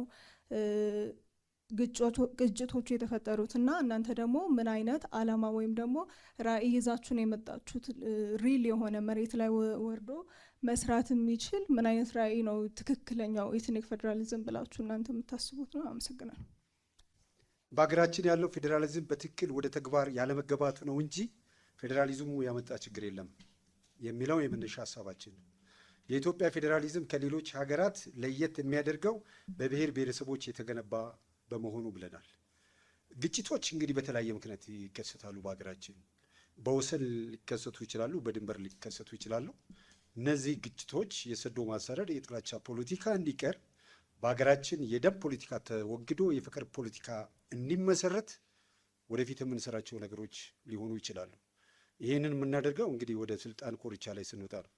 ስለዚህ እኛ የምንከተለው ፌዴራሊዝም የሀገራችን ፌዴራሊዝምን ነው ለማለት እፈልጋለሁ። አመሰግናለሁ። የምጠይቀው ጥያቄ ለአዲስ ትውልድ ፓርቲ ነው። እንደሚታወቀው ያው ክልሎችን ብሔር መሰረት ያደረገ አድርገን እናዋቅራቸዋለን ብላችኋል። ስለዚህ ስንት ብሔር መሰረት ያደረገ ክልል ለመመስረት አስባችኋል? አሁን ካለው የበዛ ከሆነስ የአድሚኒስትሬሽን ኮስት አይጨምርም ወይ? ይህን እንዳይሆንስ ምን ቅድመ ዝግጅት አላችሁ? ብሔር መሰረት ያደረገ የክልል አወቃቀር ናሽናል ሴንቲመንት አይቀንስም ወይ? ለምሳሌ የመገንጠል ጥያቄ አይጠይቅም ወይ? ወይም የመገንጠል ጥያቄ አይመጣም ወይ? ይህን እንዳይመጣስ ቅድመ ዝግጅታችሁ ምንድን ነው? ከመጣስ ምን መስራት ትችላላችሁ? እንግዲህ የአዲስ ትውልድ ፓርቲ ጠያቂዎች አዲስ ትውልዶች በመሆናችሁ እጅግ አድርጌ አመሰግናለሁ። ክልሎችን መሰረት ያደረገ የብሔሮችን መሰረት የክልል አወቃቀር ያንን የምናደርገው በእውቀት ላይ በጥናት ላይ በተመሰረተ ነው። ከአሁኑ ባለው የምንለጥጥበት ሊሆን እንደማይገባ እርግጠኞች ነን። ምናልባት እነዚህን በጥናትና በእውቀት ታይቶ ተጠንቶ ውጤታማ ከሆነ የበለጠ ወደ አንድነት የሚመጡበት የሚጨምቁበት ሂደትም ሊኖር ስለሚችል ሳናጠና እንደዚህና እንደዛ እናደርጋለን ብለን ለመመለስ ይከብደናል። አመሰግናለሁ። መምጣት እችላለሁ ወደዚህ። ጥያቄ የሚሆነው ለኩሽ ፓርቲ ነው። እውነት ለመናገር አሁን ባለንበት ዘመን በኤትኒክ በቋንቋ ወይም ደግሞ በተለያዩ ዘርፎች ተከፋፍለን ችግር ውስጥ በገባንበት ዘመን ምናልባችም ኩሽ የሚለው በሀገራችን ከሚገኙ የቋንቋ ቤተሰቦች አንዱ ነው ብዬ ገምታለሁ። ይሄ በየትኛውም አቅጣጫ የሚገኝ የቋንቋ ቤተሰብ ነው። ይሄ በሆነበት ምናልባችም ሌሎቹ የፋሚሊዎቹ ምን ሊሆኑ ነው? ኦሞዊ ያለ ሰማያዊ እነዛን ወከልነ ልትሉ ትችላላችሁ ወይ? ኩሻዊ ብሎ መምጣቱ ምን አስፈለገ? ለኩሽስ ምን ልታደርጉለት ትችላላችሁ? የተሻለ ነገር ነው። ጥያቄ አመሰግናለሁ። መቀጠል ይቻላል። እኔም እጅግ በጣም አድርጌ አመሰግናለሁ። ሀገራችን ኢትዮጵያ ላይ የፖለቲካ ምህዳር እንዲሰፋ አካታች አቃፊና አሰባሳቢ የሆኑትን አካሄድ ነው እኛ የምንከተለው። የኩሽ ህዝቦች ብሔራዊ ንቅናቄ ፓርቲ በምንልበት ጊዜ ኦሞቲኮችን ኦር ሰሙቲኮችን ኦር ሌሎች ቋንቋ ተናጋሪዎችን የምናገልል ሳይሆን አብረን ተሳስረን በፍቅር የኢትዮጵያዊነትን ህብረ ብሔራዊነት ለማንጸባረቅ ነው አላማችን። ነገር ግን ህዝቦች ህገ መንግስቱ በፈቀደው መልክ የመደራጀት የመምረጥ ኦር የመመረጥ የመደራጀትና የፖለቲካ ምህዳሩን የማስፋት ይህንን ህገ መንግስታዊ የዲሞክራሲያዊ መብት ከመጠቀም አንጻር እንጂ የትኛውንም ብሔር የትኛውንም ወገን የማግለል አላማ እንደሌለን ቅድምም በመግቢያም በማኒፌስቶቻችንም የተረጋገጠ ነው ማለት ነው። ስለዚህ ፓርቲያችን በአንድነት በመቻቻል በፍቅርና በኢትዮጵያዊ ህብረ ብሔራዊነት ይህንን ያምናል። በዚህ ይሰራል። ቴንኪዩ፣ አመሰግናለሁ። እሺ የኔ ጥያቄ የሚሆነው ለኢዴፓ ነው። ህብረ ብሔራዊ ፌዴራሊዝምን አሁን ያለውን ማለት ነው ገዢው መንግስት የሚከተለውን ሀገር አቀፋዊ ቋንቋዎችን የክልሎችን አወቃቀር ጨምሮ በኦልሞስት ሁሉም በሚባል ደረጃ ተስማምተዋል እርስዎ እና ፓርቲው አሁን ላይ ባለው ህብረ ብሔራዊ ፌዴራሊዝም ምን ችግሮች አሉ ወይም ደግሞ ማንነትንና ራስን በራስ የማስተዳደር ራስን በራስ ማስተዳደርን በተመለከተ ምን ችግሮች አሉ ብሎ ያምናል? እነርሱንስ ችግሮች ለመቅረፍ የእርስዎ ፓርቲ በሰባተኛው ሀገራዊ ምርጫ ቢመረጥ ምን ያደርጋል? አመሰግናለሁ። አመሰግናለሁ። በጣም የታደልኩ ነኝ። በሴት እህቶቻችን ተሳትፏቸው በጣም ደስ ይለኛል። ምክንያቱ ደንባችን ምንድን ነው የሚለው? የሴቶች፣ የወጣቶች፣ የአካል ጉዳተኞች፣ ሌሎችም እኩል ተሳትፎ መኖር አለባቸው ነው የሚለውና በአንቺ እህቴ እንደዚህ መቅረቡ ጥሩ ነው። ባይዘወይ የክልል አወቃቀሩን እንደግፋለን አላልኩም። የብሔር አደረጃጀት እንደግፋለን አላልኩም። ምንድን ነው ያልኩት? አሁን ያለው መንግስት ያወጣ ወይም ደግሞ የፈቀደው 5 ቋንቋዎች ይዘን እንሄዳለን ነው ያልኩት። ስለዚህ ይሄኛው የምንቃወመው ግን አሁን ያለው የክልል አወቃቀሮች የምንቃወመው ዋናው ምክንያት የህብረተሰቡ ተሳትፎ መሰረት አድርጎ የተቋቋመ አይደለም ነው። ዛሷይ ደግሞ በቋንቋም በምንም ግጭቶች እየተበራከቱ ያሉ በዋናነት ህዝቡ ተሳትፎ ያደረገበት ስላልሆነው በቋንቋ ይሻልሃል ወይስ በጂኦግራፊካሊ ተብሎ መጠየቅ ነበረበት። ኢትዮጵያ በመጡ መንግስታት እየተቀደደ የሚሰፋ ክልላዊ አወቃቀር ሊኖራት አይገባም ነው እኛ የምንለው። በመሰረቱ የህብረተሰቡ ይሁንታ ካለ የራሱ ፈቅዶ ያዋቀረው ክልል ስለሆነ ማንም መጥቶ ሊቀደው ሊሰፋው አይችልም። ስለዚህ ያወቃቀሩ ራሱ ስህተት ነው። ማህበረሰቡ ያላሳተፈ ወዴት ይሻልሃል፣ በዚህ ምክንያት ችግር አለ፣ እዚህ አካባቢ መጋቢ መንገድ የለህም፣ ርቀት አለ ለዋናው ከተማ፣ ሌሎችም ወዘተ ብዙ መስፈርቶች አሉ። እነሱ ቀርቦ የህብረተሰቡ ይሁንታ አግኝቶ የተቋቋመ ክልል አይደለም በምንም ተአምር። ስለዚህ እሱ እንደግፈዋለን የሚለው ይዛችሁ እንዳትሄዱ ይቅርታ ጠይቃለሁ። እናመሰግናለን። ሰዓት ጨርሳችኋል። እድል ጨምር። እሺ እዚህ ጋር 1 2 እኔ ያለኝ ጥያቄ ለቁጫ ተወካዮች ናቸው። ምንድነው ዱሪንግ ፕሬዘንቴሽናቸው ያዩት አላማቸው ስታስረዱ የፌዴራሊዝም ጽንሰ ሀሳብ ሼርድ ሩል እና ሰልፍ ሩል ነው። እናንተ ግን ባላችሁት መሰረት ከሆነ ክፍለ ሀገራትንም ለማቋቋም ዝግጁ ነን ብላችኋል። አሁን እንዴት አድርጋችሁ ክፍለ ሀገራትን የምታዘጋጁ? በአህዳዊ ስርዓት ነው የምታዘጋጁት ወይስ እንዴት ነው? በዚህ ላይ ብታብራሩልን ደስ ይለኛል። እሺ፣ አመሰግናለሁ። እሺ፣ አመሰግናለሁ። እኛ የምናዋቅረው ክፍላት ሀገራት አስተዳደር ሚዛናዊነትና ፍትሐዊነትን ማዕከል ያደረገ እንዲሆን ነው። ያ የምናደርገው በጂኦግራፊ አቀማመጥ የህዝቡ አኗኗር ዘይቤ፣ ቋንቋ፣ ባህል፣ ታሪክና ማንነትን መሰረት ባደረገ መልክ ነው የምናደርገው። ለዚህም ሲባል የኢትዮጵያ ህዝብ ቁጥር እንዲታወቅ መጀመሪያ እናደርጋለን። የኢትዮጵያ ህዝብ ቁጥር ከታወቀ በኋላ እያንዳንዱ መስተዳደር መዋቅሮች በእኩል ህዝብ ቁጥር እንዲደራጁ እናደርጋለን።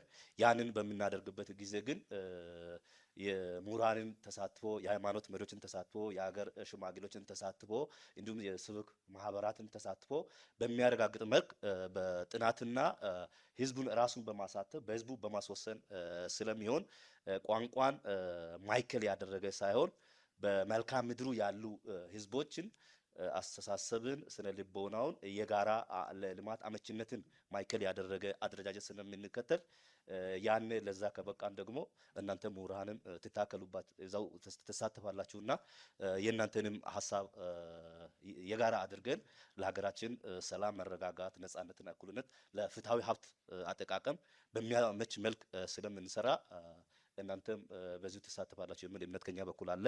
በዚህ መልክ ነው የምናደራጀው። እሺ፣ ሌላ ተጨማሪ ጥያቄ እዚህ ጋር እድል ሰጥቻለሁ። የኔ ጥያቄ ለአዲስ ትውልድ ነው የሚሆነው። ቅድም እንዳላችሁት መገንጠል የሚለው ሀሳብ የሚመጣው ካልተመለሱ ጥያቄዎችና ካልተሟሉ ነገሮች ነው ብላችኋል። ስለዚህ ያልተመለሱት ጥያቄዎች ወይም የሚነሱት ጥያቄዎች ሁሉና ያልተሟሉትን ነገሮች ሁሉ እንደምታሟሉ ምን ያህል እርግጠኛ ናችሁ? እናም ደግሞ ለራስ በራስ መወሰን የሚለውን ሀሳብ እንፈቅዳለን ብላችኋል እና ቅድም ካላችሁት ሀሳብ ጋር አይጋጭም ወይ? አመሰግናለሁ። አመሰግናለሁ። ያው እንግዲህ ወጣቶች ይጠይቃሉ። የወጣቶች ፓርቲ በመሆኑ ደስ ይለናል። ይህ አንቀጽ 39 ላይ ብዙ ጥያቄዎች ተነስተዋል። መገንጠል የሚለውን አንቀበለውም ነው እንደ ፓርቲ። ይህን አረፍተ ነገር ነው ማንቀበለው። ያልተመለሱ ጥያቄዎች የሚመለሱበት ሂደት ሊኖር ይችላል። ያንን እኛ ቦታውን ስንይዝ ያልተመለሱ ጥያቄዎች እንዲመለሱ የምንሰራበት ነው። ስለዚህ ራስን በራስ ማስተዳደር የሚለው እኛ የምንደግፈው ሀሳብ ነው እና ይህም በዚሁ መመለስ ፈልጋለሁ። አመሰግናለሁ። እሺ፣ እናመሰግናለን። ጥያቄ ካለ እድል እሰጣለሁ።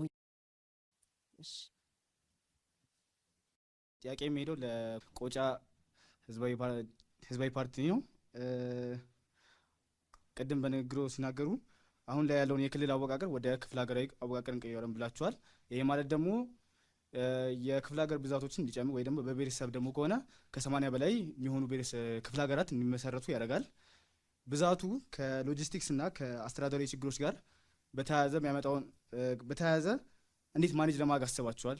ወይ ደግሞ የሚፈጠሩትን ችግሮች ከብዛት የተነሳ እንዴት ነው ማኔጅ ለማድረግ ያሰባችሁት? አመሰግናለሁ። የክፍላት ሀገራቱ ቁጥር 80 ላይደርስ ይችላል። አሁን ያለው ክልል አደረጃጀት በራሱ በቁጥር ደረጃ 40 ሚሊዮን እስከ 50 ሚሊዮን የሚገመቱ ህዝቦች ቁጥርን የያዘ እንደሆነ ይገመታል፣ ያ ይታወቃል። እርግጠኛ የህዝቡ ቁጥር ከግምት ውጪ ይህ ነው በሚባል ደረጃ የሚገለጽ ባይኖርም እኛ የምናደርገው ምንድነው? ይሄ መለያየትን የሚያመጣ የአንድ ብሔርን ግዙፍነትን በዛው ስያሜ የሚዋቀር የአሰያየም ችግር ነው። አብዛኛውን በኢትዮጵያ ህዝቦችና በብሔር ብሔረሰቦች በአንዱ የበላይ የአንዱ የበታች እያደረገ ያለው ስርዓትን ለመቀየር የክፍላት ሀገራቱን ቁጥር የምንወስነው በወቅቱ ይሄን እድል እኛ በምናገኝበት ጊዜ ያለውን የህዝብ ስነ ልቦና የመልማትና የኢኮኖሚ እድገት ደረጃ ታሳቢ ያደረገ አካሄድ ነው የምንከተለው። ያን ቅድም እንደጠቀስኩት እናንተው የሀገር ሀብት ናቸው፣ እናንተም ተሳተፉበታላችሁ እዛ ሂደት ላይ የሌሎች ሀገራት ተሞክሮንም እናክልበታለን። ስለዚህ እኛ ራሳችን እናውቃለን በሚል ሳይሆን የኢትዮጵያ ህዝብን በማሳተፍ ይሄን ያው ህገ መንግስቱን መቀየር ይጠይቃል።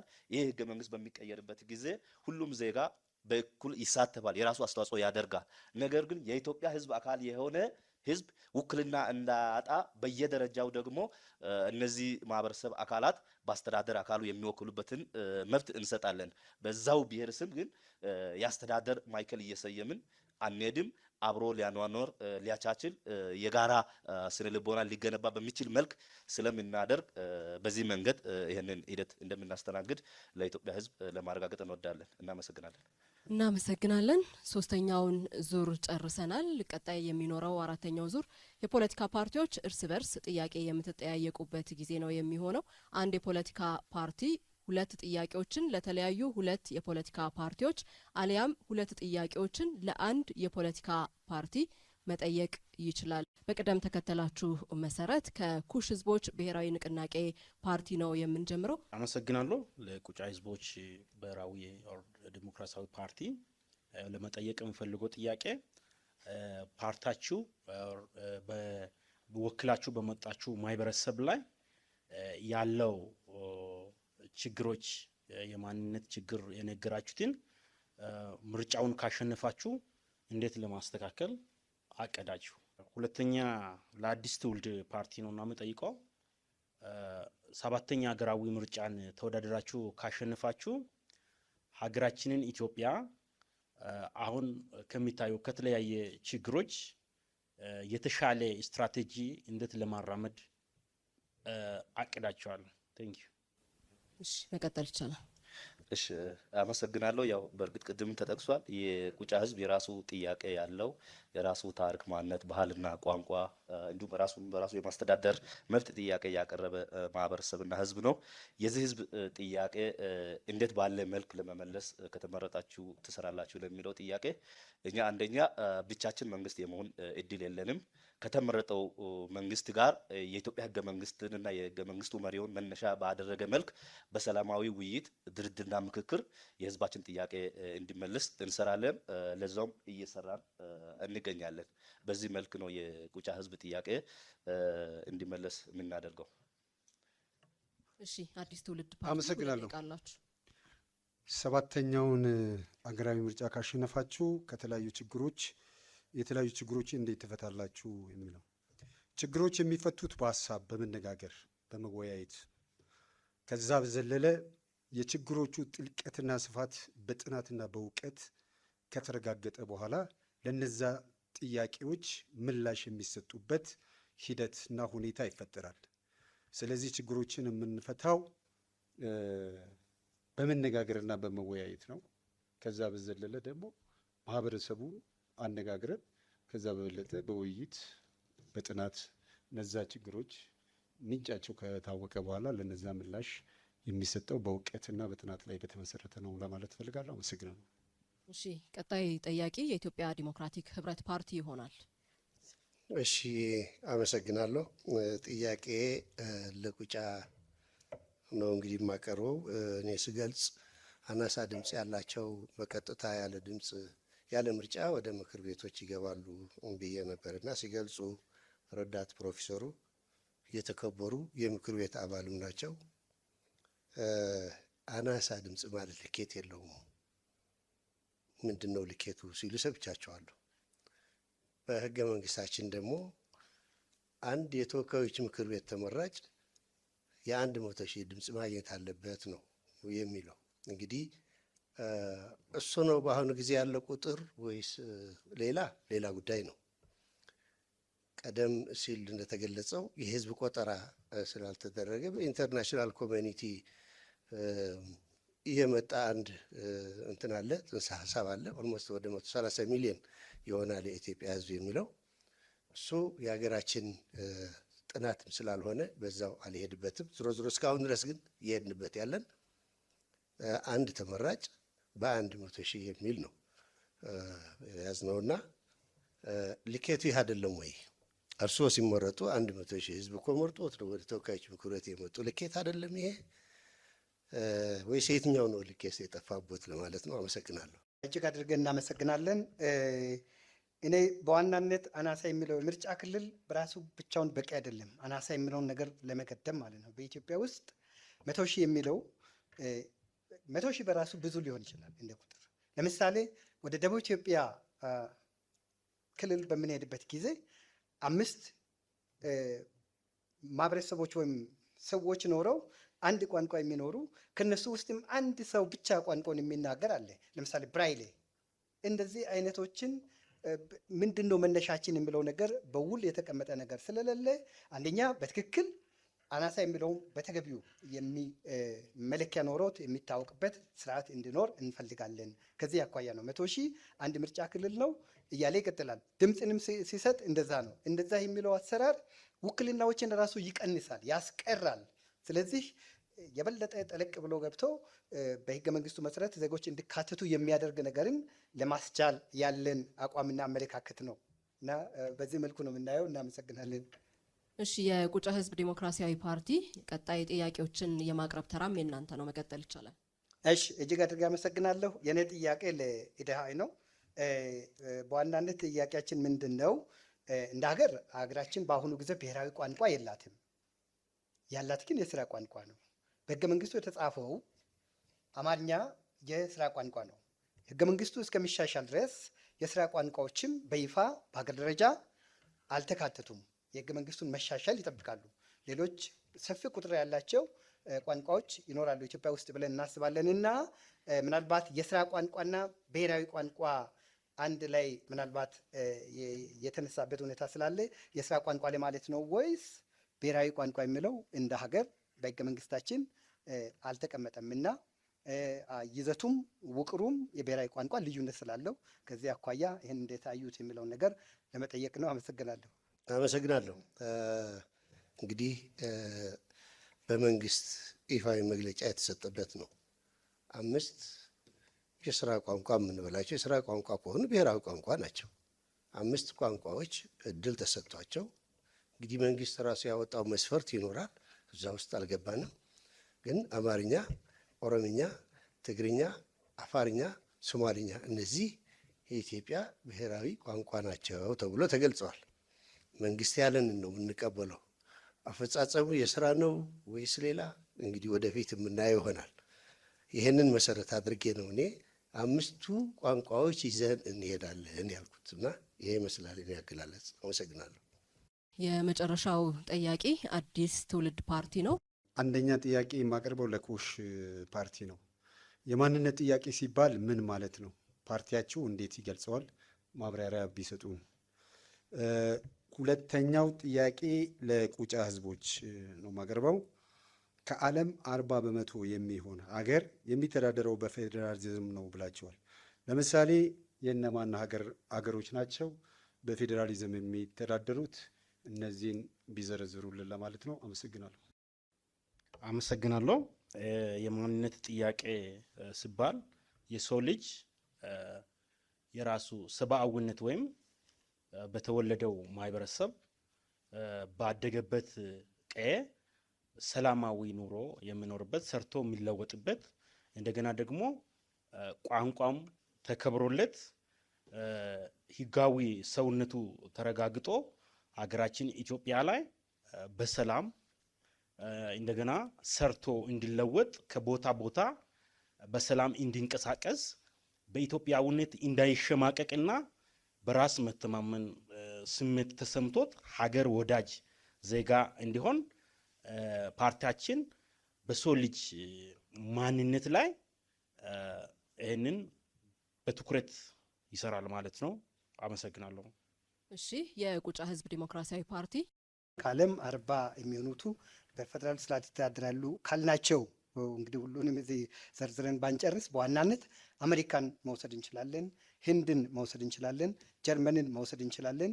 እነዚህ ለዓለም የፌደራል ስርዓት ተሞክሮ ተደርገው የሚወሰዱ ናቸው እና እነዚህ ቁልፍ ለእኛ ተሞክሯችን ወይም ተምሳሌት አድርገን የምንወስዳቸው ሀገሮች ናቸው ማለት ነው።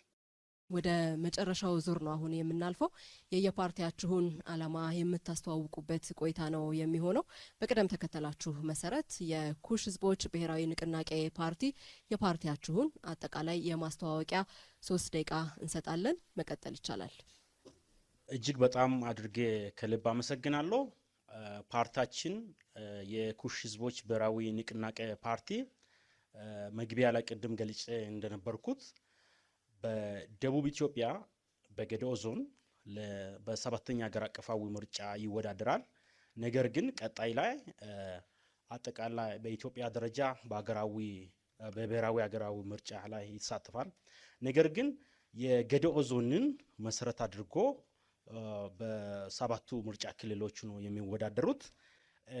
የፓርቲያችን ምልክት የፀሐይ ብርሃን ነው እና ይህ የፀሐይ ብርሃን ለምን አስፈለገ የሚለውን ነገር ባጭሩ ለማስረዳት ፈልጋለሁ ማለት ነው።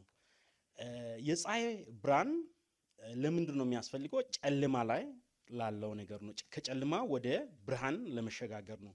ይህ ጨለማ ምን አይነት ጨለማ ነው በምንልበት ጊዜ ሀገራችን ኢትዮጵያ ገናና ሀገር ናት፣ ባለታሪክ ሀገር ናት። ነገር ግን በፖለቲካሊ በኢኮኖሚያሊ ላይ እየተፈታተኑ ያሉ ጨለማዎች አሉ። ከዚህ አንዱ ምንድነው?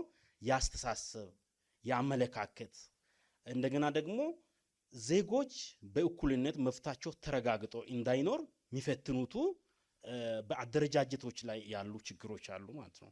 ስለነዚህ ችግሮች ለምሳሌ ምሁራንን ሌሎች ምሁራንንና እንደገና ደግሞ ቤዝድ ኦን ዘ ሳይንስ ኦር ቤዝድ ኦን ዘ ናውሌጅ ዋይ ብሎ ለምን ብሎ አንድን ችግሮችን የሚጠይቁትን የማግለልና መሰል የሆኑትን አካባቢያዊነት ላይ የታጠሩ ሂደቶች እነዚህ እንዲስተካከሉ ፓርቲያችን ሰባተኛ ሀገር አቀፋዊ ምርጫ ካለፈ ጀስት ከጨለማ ወደ ብርሃን ያ ማለት ያስተሳሰብ ለውጥ እንዲመጣ የአመለካከት ለውጥ እንዲመጣ ዜጎች በእኩልነት ያስተማሪውን ማህበረሰብ እንዲመሩ ምሁራኖችን ያቀፈ ያካተተ ሁሉንም የህብረተሰብን ክፍል አቻችሎ የመሄድን ስትራቴጂ ነድፈን ስለመጣን ስለዚህ የምርጫ ምልክታችን የወጋገን ብርሃን ጮራ የሆነውን ኩብን ነው። ይህ ከድቅድቅ ጨለማ ወደሚደነቅ ብርሃን ጮራ አሸጋጋሪ የሆነውን የኩሽ ህዝቦች ብሔራዊ ንቅናቄ ፓርቲን ምረጡ። የተለያየ የመሰረተ ልማት ችግሮች አሉ። እንደ ዞናችን የወጣቶች የስራ አጥ ችግሮች አሉ። ቅድም እንዳልኩት ምሁራንን የማግለልና አቅፎ አንድ ጋር ያለመሄድ ነገሮች ስላለ ፓርቲ ደግሞ እውቀትን መሰረት አድርጎ መስራት ስለምፈልግ ሁሉንም አቃፊና አካታች ፓርቲ ስለሆነ ፓርቲያችን ኩብንን ብርሃንን ምረጥ ብላለሁ። አመሰግናለሁ። እናመሰግናለን። የኢትዮጵያ ዲሞክራቲክ ህብረት ፓርቲ የኢትዮጵያ ዴሞክራቲክ ህብረት ኢድህ እንኳን ለ2018 ሰባተኛው ሀገር አቀፍ ምርጫ አደረሳችሁ አደረሰን ስንል ይህ የኢትዮጵያ ዴሞክራቲክ ህብረት የጥንት የጧቱ ምልክቱ ጋሻና ጦር የሆነው ድምፅ ነው። የኢትዮጵያ ዴሞክራቲክ ህብረት ኢድህ በ1967 ህዝብ ለህዝብ ህዝብን ብሔር፣ ሃይማኖት፣ ጾታን ሳይለይ የተመሰረተ የህዝቦች መብት፣ ሰላም፣ አንድነት እንዲሁም የሀገራችን ሉዓላዊነት እንዲከበር ሊበራል ዴሞክራሲን አንግቦ የተመሰረተ የፖለቲካ ድርጅት ነው። የኢትዮጵያ ዴሞክራቲክ ህብረት ኢድህ ህዝቦች በሰላም ተከባብረውና ተፈቃቅረው ሰላማቸው ተጠብቆ የህግ የበላይነት ሰፍኖ ማንኛውም ኢትዮጵያዊ ዜጋ በሀገሩ ውስጥ የመኖር መብቱ ተከብሮ ሀብትና ንብረትን አፍርቶ በነፃነት የሚኖርባት ኢትዮጵያን እውን ሆና ለማየት ሁሌም ወደ ኋላ ያላለበት ደግሞም የማይልበት ነው። የኢትዮጵያ ዴሞክራቲክ ህብረት ኢድህ የሀገሪቱ ማለትም የኢትዮጵያ ዳር ድንበሯ ተከብሮ ሉዓላዊነቷ ተጠብቆ አንድ ኢንች መሬቷ በማንም የጎረቤት ሀገር ሳይደፈርና ሳይሸረፍ ተከብራና ተፈርታ የሌሎችንም መብት ጠብቃ በሉዓላዊነቷ ተከብራ የኖረችዋን ኢትዮጵያን ማስቀጠል ትልቁ ጉዟችንም ራዕያችንም ነው። ይህን ስንል ያለ አግባብ የተነጠቅነው የወደብ በራችን አሰብንም ማስመለሱ እንዲሰመርበት ሳላሰልስ ለመናገር ወዳለሁ። የኢትዮጵያ ዴሞክራቲክ ህብረት የብሔር ብሔረሰቦች መብት ተከብሮ ቋንቋቸውም ባህላቸውም ተውፊታቸው ሳይሸራረፍ ተከብሮ እንዲኖር ይታገላልም ይሰራልም። ኢድህ የኢትዮጵያ ኢኮኖሚ ካለበት እንዲያንሰራራ ገበሬውም ሸማቹም የማይጎዳበት የገበያ ስርዓት እንዲመሰረት ይሰራል። ገበሬም ከኋላ ቀር የበሬ አስተራረስ ተላቆ ወደ ዘመናዊ እርሻ እንዲገባ የሚያስፈልጉ አቅርቦቶችን የሚያገኝበትን ስልት በመንደፍና ዘመናዊ አስተራረስ ዕውቀት እንዲያገኝ በባለሙያዎች ትምህርትና እገዛ እንዲያገኝ በመስራት ያምናል። የኢትዮጵያ ዲሞክራቲክ ህብረት ፍጹም ሰላም በኢትዮጵያ እንዲሰፍን በውይይት በጠረጴዛ ዙሪያ እንደ ባህላችንም የግጭት አፈታት እንዲሰራና በሀገራችንም ሰላም ሰፍኖ ለማየት በመስራት ሰላሟ የበዛ ኢትዮጵያን የሚናፍቀው ህዝብ ያለ ስጋት በሰላም ወጥቶ በሰላም የሚገባበት እንዲሁም ከአንድ ወደ አንዱ በሰላም ያለ ጭንቅና ፍርሃት የሚመላለስባት ኢትዮጵያን እውን እንዲሆን አበክሮ ይሰራል። ውድ የኢትዮጵያ ህዝብ፣ የኢትዮጵያ ዲሞክራቲክ ህብረት ፓርቲ ሰዓታችሁን ጨርሳችኋል። የቁጫ ህዝብ ዲሞክራሲያዊ ፓርቲ። ክቡራን መራጮቻችን፣ ፓርቲያችን ቁዴፓ በስድስተኛው ሀገራዊ ምርጫ በደቡብ ኢትዮጵያ ክልል በቁጫ ምርጫ ክልል የክልል ምክር ቤት 3 ወንበሮችንና የኢፌዴሪ ህዝብ ተወካዮች ምክር ቤት 1 ወንበር በማሸነፍ ላለፉት 5 ዓመታት በሁለቱ ምክር ቤቶች ለኢትዮጵያ ህዝብ የሚበጀውን በመደገፍና የኢትዮጵያ ሕዝብ ጥቅምና መብትን የሚጻረሩ ሕጎችን በመቃወም ለሁሉም ኢትዮጵያ ሕዝብ ድምጽ በመሆን ያለና የሚታወቅ ፓርቲ ነው። የፓርቲያችን ዋና ዓላማ የሕዝቦች ማንነት፣ ታሪክ፣ ባህል፣ ቋንቋ፣ ራስን በራስ የማስተዳደር መብቶች በተግባርም በሕግም እንዲረጋገጡ የሚሰራ ፓርቲ ነው። እነዚህ መብቶችን ማክበር ለሀገራችን ሰላም፣ ለዲሞክራሲ፣ ለፍትህ፣ ለእኩልነት፣ ለዘላቂ ልማትና ለማይቀለበስ እድገት እጅግ ወሳኝ መሆኑን ፓርቲያችን ቁዴፓ ያምናል። በሀገራችን የብዝሃ ማንነት የሰብአዊና ዲሞክራሲያዊ መብቶች ነጻነትን በዘላቂነት ለማረጋገጥ ፓርቲያችን እውነተኛ ህብረ ብሔራዊ ፌዴራሊዝም ስርዓትን ይደግፋልም ይከተላልም።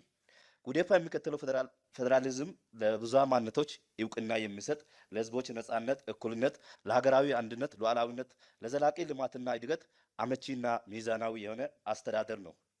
የህዝብ አስተዳደር አወቃቀር በመልክዓ ምድራዊ አቀማመጥ፣ የአኗኗር ዘይቤ፣ ባህል፣ ቋንቋ፣ የማንነት ታሪክ፣ የልማት አመቺነትን፣ የህዝብ ፍላጎትና ይሁንታን ማዕከል ያደረገ የክፍላት ሀገር አወቃቀርን ይከተላል።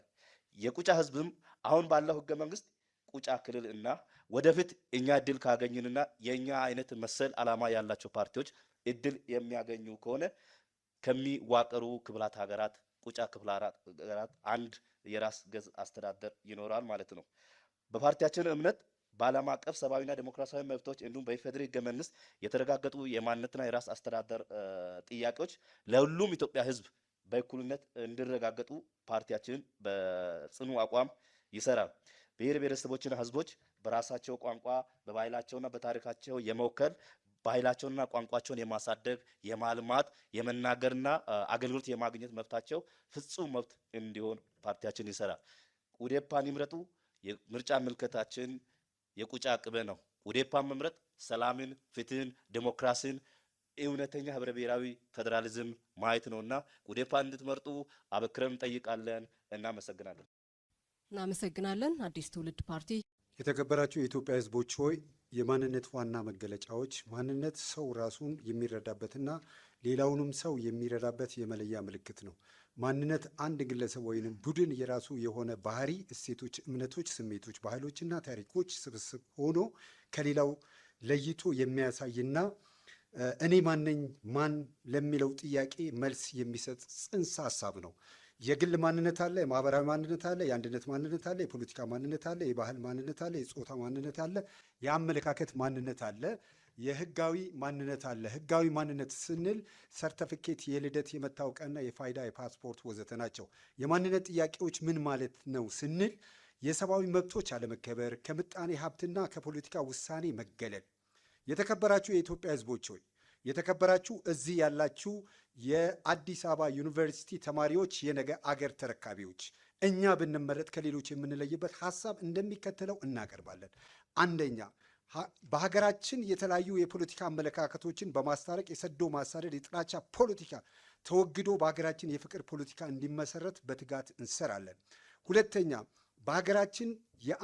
በሀገራችን የአንድነት ሉዓላዊነት ላይ በትኩረት እንሰራለን። ሶስተኛ፣ በሀገራችን ብሔራዊ መግባባት እንዲፈጠር በትጋት እንሰራለን። አራተኛ፣ በሀገራችን በብሔር ብሔረሰቦች ፍትሐዊ የሀብት ክፍፍል እንዲኖር እናደርጋለን። አምስተኛ፣ የብሔር ብሔረሰቦች ህዝቦች የባህልና የቋንቋ እንዲዳብር እንሰራለን። ስድስተኛ፣ ብሔር ብሔረሰቦች በአፍ መፍቻ ቋንቋ እንዲማሩ ባህላቸውን፣ እምነታቸውን እንዲያጠነክሩ እናደርጋለን። ሰባተኛ፣ አንቀጽ 39 የብሔር ብሔረሰቦች መብት ማንኛውም ኢትዮጵያ ብሔር ብሔረሰቦች ህዝብ የራሱን እድል በራሱ የመወሰን እስከ መገንጠል መብቱ በማንኛውም መልኩ ያለ ገደብ የተጠበቀ ነው የሚለውን ሀሳብ እስከ መገንጠል ያለውን